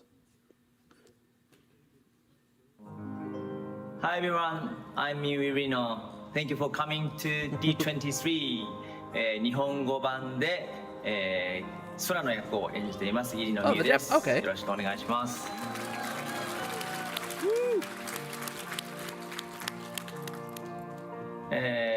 当時12歳、13歳ぐらいの頃にオーディションを受けて、空の役を演じることが決まり、その当時は That implies he's 37. He doesn't look 演じるっ 37. ていうよりも、もうそのまま自分が、声を発することで空になる、まあ、いわゆる等身大で演じることができたんですが、それが年齢を重ねていくとともに空と自分とのギャップが生まれて、そのギャップに苦しんだこともあるし、今では空も成長してきたし、自分自身も役者としてのスキルも、含めて、マイク前に立てば空になれるっていう、本当にそういう一緒に旅をしてきたような、感覚があります。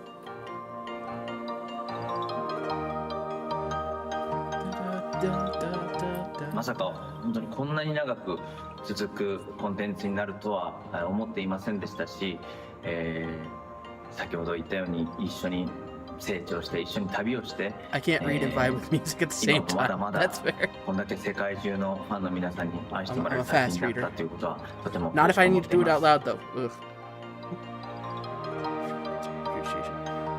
I start 皆 reading さん the yellow text out. これまでキングダムハーツシリーズを応援してくださって本当にありがとうございます。キングダムハーツの、収録はですね、他のゲームタイトルと比べても、自分の経験上ですけどものすごく大変で、一つの作品を撮るのにもう1年2年下手したら3年ぐらいかかるぐらい収録をしているんですね。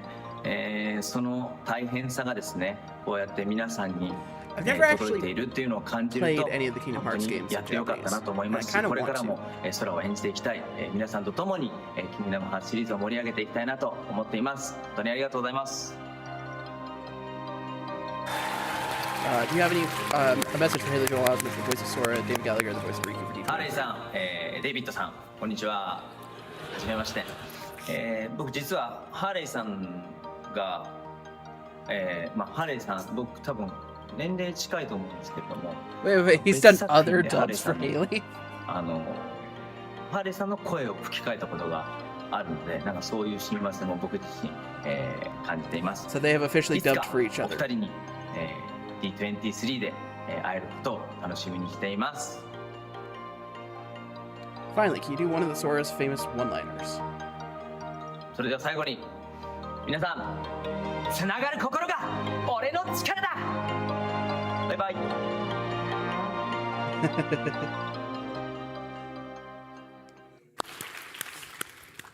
All right. Thank you, Mio, for that message. Oh, man. what? They got set. They're doing Like I had voices. mentioned They're earlier reading. on, Sora and Riku have actually never been in a studio together in a booth to record anything of this incredible history of this video game, Kingdom Hearts. So that's what makes what you're about to see so special. The reason being, So, I am gonna say, David's streaming. And David Gallagher. It makes him feel like he's shorter and less thin than he actually is. And seeing him like this, it's like, dude's crazy tall, and like. Also gets to be in on this. It's really like what's going But on. Haley, you've seen him elsewhere, so. I'm freaking out. Here we go. So you know what he looked like. Sora, Donald, Goofy, and Mickey journey to the world that never was. Organization 13's stronghold, where they reunite with Riku and save Kairi. With victory seemingly at hand, Kairi, Mickey, Donald, and Goofy escape through a portal home.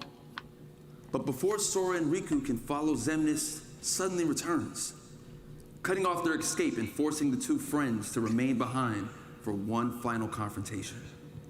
Sora and Riku face off and defeat Xemnas, the leader of the Nobodies. Is this gonna be?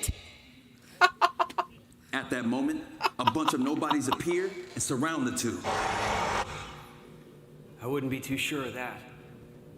A flash of light, and all of the nobodies dissipate. We know Sora and Riku just got through with an epic and long-fought battle.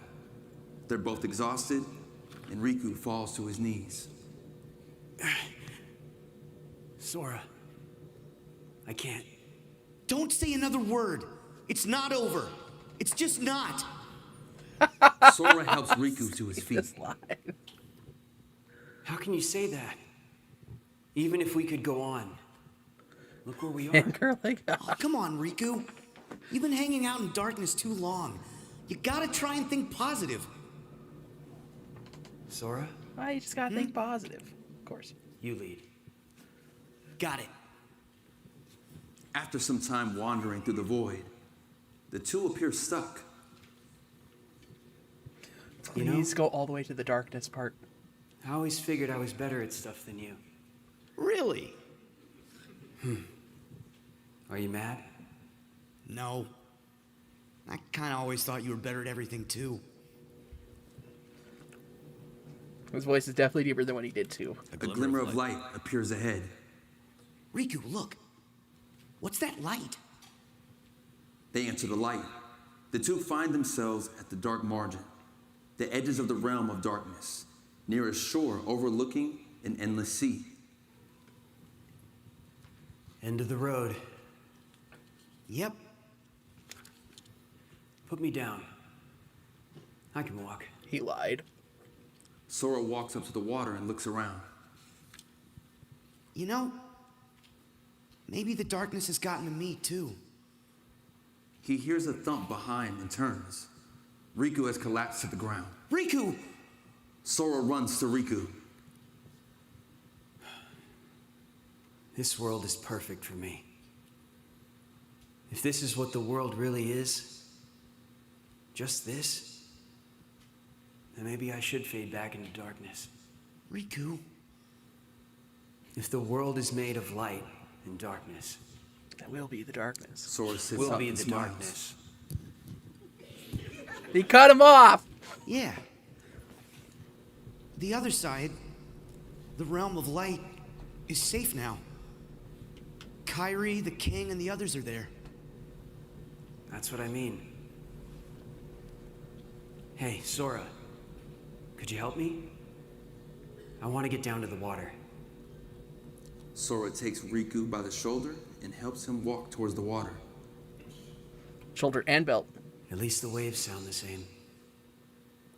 We hear the waves as time passes. The two are now sitting at the edge of the water. What I said back there about thinking I was better at stuff than you? To tell you the truth, Sora, I was jealous of you. What for? I wished I could live life the way you do. Just following my heart. Yeah, well, I've got my share of problems too. Like what? Like wanting to be like you. Well, there is one advantage to being me. Something you could never imitate. Really? What's that? Having you for a friend. So touching. So. Then, I guess I'm okay the way I am. I've got something you could never imitate too. More time passes. The two are still sitting at the water's edge. A bottle washes up toward Riku. He grabs it, takes out the letter inside, and gives it a glance. Sora? I think it's for you. We hear the text of the letter read out loud. Sora and Kyrie's voices blend together. Today, we'll leave it to Sora. Thinking of you, wherever you are. We pray for our sorrows to end and hope that our hearts will blend. Now I will step forward to realize this end wish. with that sanctuary. And who knows? Starting a new journey may not be so hard. Or maybe it's already begun. There are many worlds, but they share the same sky. One sky, one destiny. Someone shut that baby up. A door of light starts to open up before them. Light. The door to light. Sora stands up and reaches down. We'll go together. Riku takes his hand. Yeah. They walk through the door.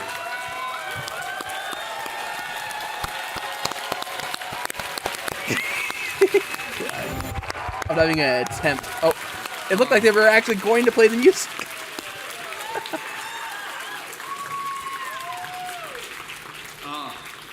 How does it feel, man? One How tier. does it feel You get for one both of you tier. to sit there and do that, man? Pretty good. Pretty Yeah. good. Took 25 years. I'm glad we finally did it. Bravo! Bravo! What a special treat. What'd you guys think about that? Listen, it's been an all-around amazing process, man. Thank you guys so much for being here. I still want to figure out how we can capture this moment, though.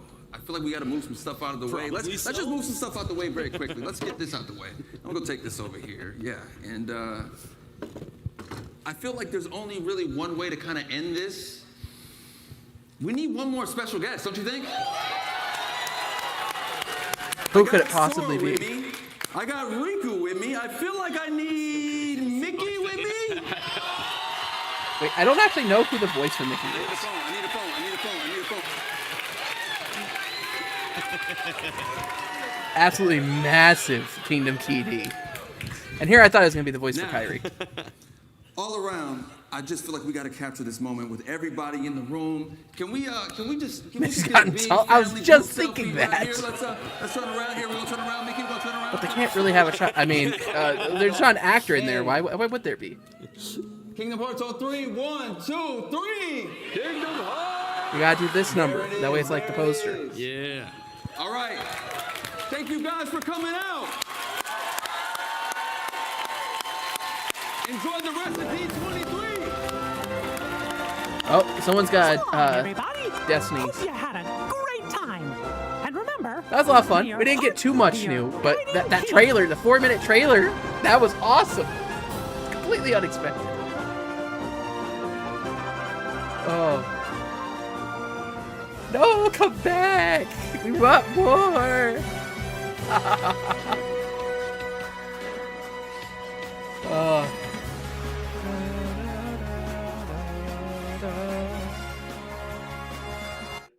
That was awesome. If anything more comes on, I will unmute it and go back to it. But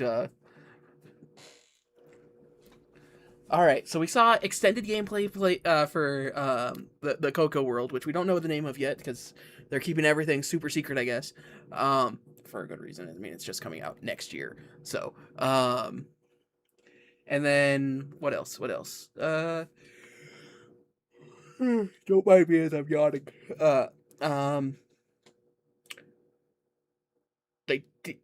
Them showing a little bit more about Quadratum, but not much, just a little bit. How there's kind of a on-call system. They have new phones. It's not gummy phones. It's a real cell phone that they just call individuals on. I'm not gonna let them play the next thing. I'm not watching Cynical. No, stop.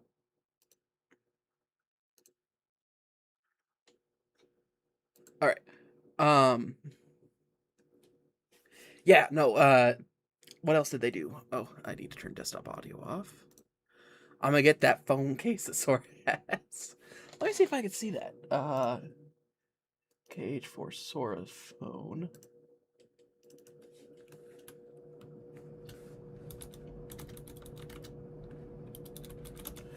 I'm not sure if the images are going around just yet because it literally just happened. But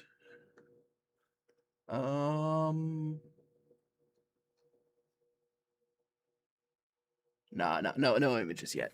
But yeah, so the unique phone case that he has, you know that's going to be selling like hotcakes. If not now, then coming up. Oh wait, there it is, right there. 3 minutes ago. Oh, it's actually what it is you know how phones have the 3 cameras now? It's just the outlines of the camera going 1, 2, 3 in the shape of Mickey. Other than that, it's just a black phone.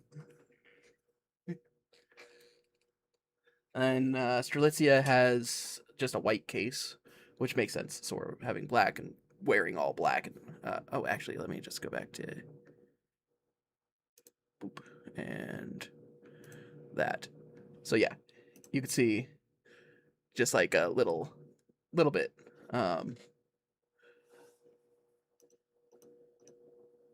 But yeah. And then what else happened? Intro. Okay. So there was the phones, there was the system. We didn't see anything about anybody else of importance. As far as prior importance, we didn't see Luke's sword. We didn't see she has iPhone 20. Well, it's got 2 ports on the bottom, like on the sides, that are similar to the 3.5 millimeter audio jacks, which is interesting. So it's both old and new simultaneously. But we didn't see Luke's sword. We didn't see Marluxia. We didn't see Larxene. We didn't see who else? But we did see Sigurd. We know that he's obviously going to serve a very important role, and we've known he was going to have a very important role. But it looks like someone got defeated. No, Riku appeared. That's right. Riku appeared, so we know that Sora and Riku are going to meet in Quadratum, which it makes sense. That was something that was hinted at the end of Kingdom Hearts 3, when we saw both of them in Quadratum. And then, but actually seeing them together. The new world that Mickey goes through the books. I wonder if that's all books or if it's just particular books, but those books look very similar to the books in Key that allowed you to go into individual worlds, which was originally a derivation. It was derived from the Master of Masters book. What's the name of that book? The Book of Prophecy. And so they're able to go into worlds that didn't exist yet because of that. And I wonder if that's similar to what Mickey's doing, but it's more of he's trying to break through the data that exists for it. And I'm hoping that's the case. That'd actually be incredibly cool. But seeing the Paper Mario style, the clunky paper, the all of that, awesome. It's awesome. What else?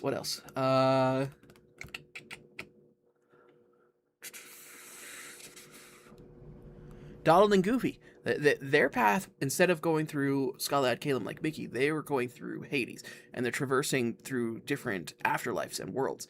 And that makes sense that's why they're then able to run into Sora in Coco's world.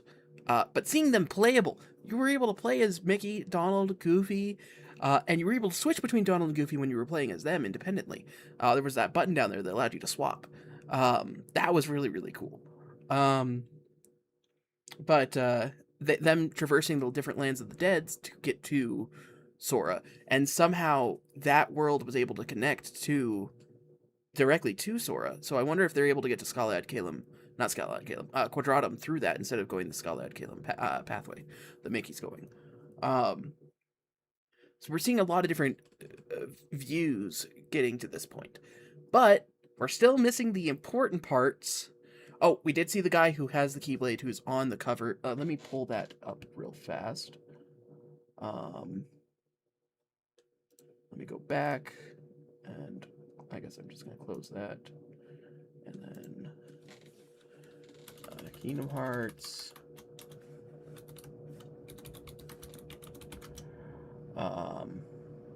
Animation. Oops, I didn't want that. I wanted to open image, new tab. That way it's just the image. Let me go back to here. I'm already in there. Let's go there. I don't know why it's so small, but that Keyblade, so that specific Keyblade handle that we managed to see, and the guy who we saw in the game, he had a mask on, so it was kind of hard to tell. And he's definitely wearing different clothes, but black hair plus that Keyblade. Keep that in mind. I'm going to go back to this, and then I'm going to search for that.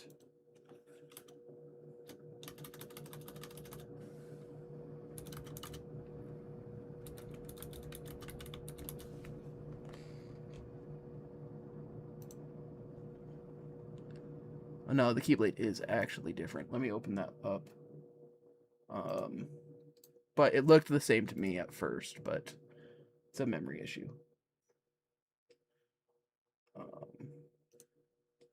Oops. Is there a way to zoom? Control plus. And then. So, yeah, it is a slightly different Keyblade. I thought it was the same one. So I was wrong there. It looks a lot more like the Master's Keyblade, which I can't remember what it's called. It's like Master's Edge or something. No, whatever one that Aqua is currently wielding, Ericus's old Keyblade. But it having the teeth like that makes it look like it's actually going to be similar to the Kingdom Key. But it can't be because there's more than one Kingdom Key for some reason. But there's only one Kingdom Key. Like, it's not like Starlight where there's 10 million billion of them. But either way, I think that's gonna do it for today. That was a lot. That was a lot of fun. The most excited I've gotten in a long time about Kingdom Hearts. I know that we're probably not gonna, unfortunately, hear anything until maybe once they officially have the date. They might do a real trailer, but until then, they probably won't do anything until the actual 25th anniversary, which I think is. Let me see what day that actually is before I say anything, because I'm bad with that kind of thing.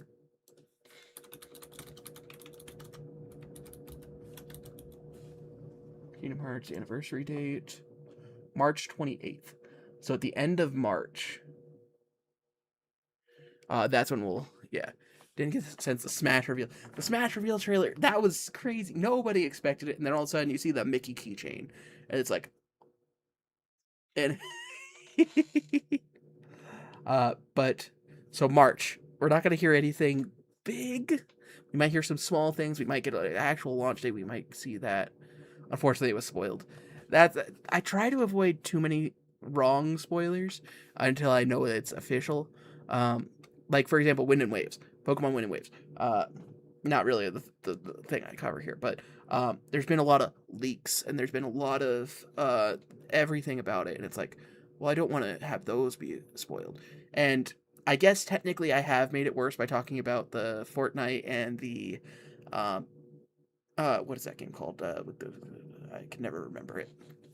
But those two games, by talking about those, I am perpetuating those kind of bad spoilers. Rocket League, thank you. But for the most part, I try not to. Those are things that were soft announced. But yeah, you're right. It was leaked, and that was kind of bad. Sorry, I just switched over, seeing if they had more news about the 1-2-3 collection, which I actually don't know when the 1-2-3 collection actually comes out. I know it's this year, but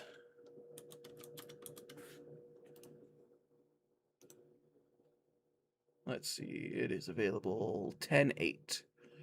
So probably around then, and maybe included with it. It's hard to avoid those spoilers, but understandable. Yeah, I try and find only substantiated sources, and so for those two, I do have a pretty substantiated source. For like where I heard those from. But even still, there's no proof, so I shouldn't show or talk about it because it's not correct. Yeah. But Kingdom Hearts 4, this was official. And the Key stuff, I really need more stuff with Key. I really need more stuff with Missing Link. I hope that they talk about more between now and then. Or that the show covers it. I hope that the animation covers it. If it does, that's perfect. Have it be a Dandelion who follows the events of Key, go all the way through Key, through his eyes, and then go to back cover. No, not back cover. I'm sorry. Missing Link. Have him be the person who falls in Missing Link and is the not the Dandelion, but the newcomer. That way we can know what's going on there. I'm hoping all that comes out. But once again, we know nothing about the animation. I need to know more, at least a release date, not more than something like coming soon. Man, that reminds me of old theater commercials. Coming soon to a theater near you. Animation release date. Not confirmed. Yeah, that's all. That's not true, stupid AI. AI said it was officially greenlit yesterday, and it's like, no, it wasn't greenlit yesterday. It was announced that it was happening soon yesterday. They really don't want you to know anything about this, which is crazy to me. But it is what it is. But I'm going to call it there. I will be streaming Monday. We have a lot more to cover. I am going to have to backtrack a lot on the Remind DLC because there wasn't a save point and I got stuck and I had other stuff I had to do. So we're going to play back through those. The good news is I think there was a scene that I missed because I was skipping scenes trying to save myself a little bit of time. And one of those scenes was actually kind of important. If it's not, then I'll see if I can play it back through theater. And that was during the Xehanort fights. One of them I skipped ahead of time, and I shouldn't have. But I will be playing back to a regular schedule Monday, Tuesday, Wednesday next week. The week after that, though, I am actually going to be off. I will not be streaming anything at all that week. I have a lot going on, and I can't really talk about it. But I will be busy that week and unable to stream. But I will go back to regular streaming the week after that. So next week, Monday, Tuesday, Wednesday. Monday, Tuesday, Wednesday is the new stream schedule in general. 4 p.m. each time, give or take. Some might be like an hour or two change, but. Thank you all for joining me. I've been Izzy, Izzy Iski, and I will see you guys next time.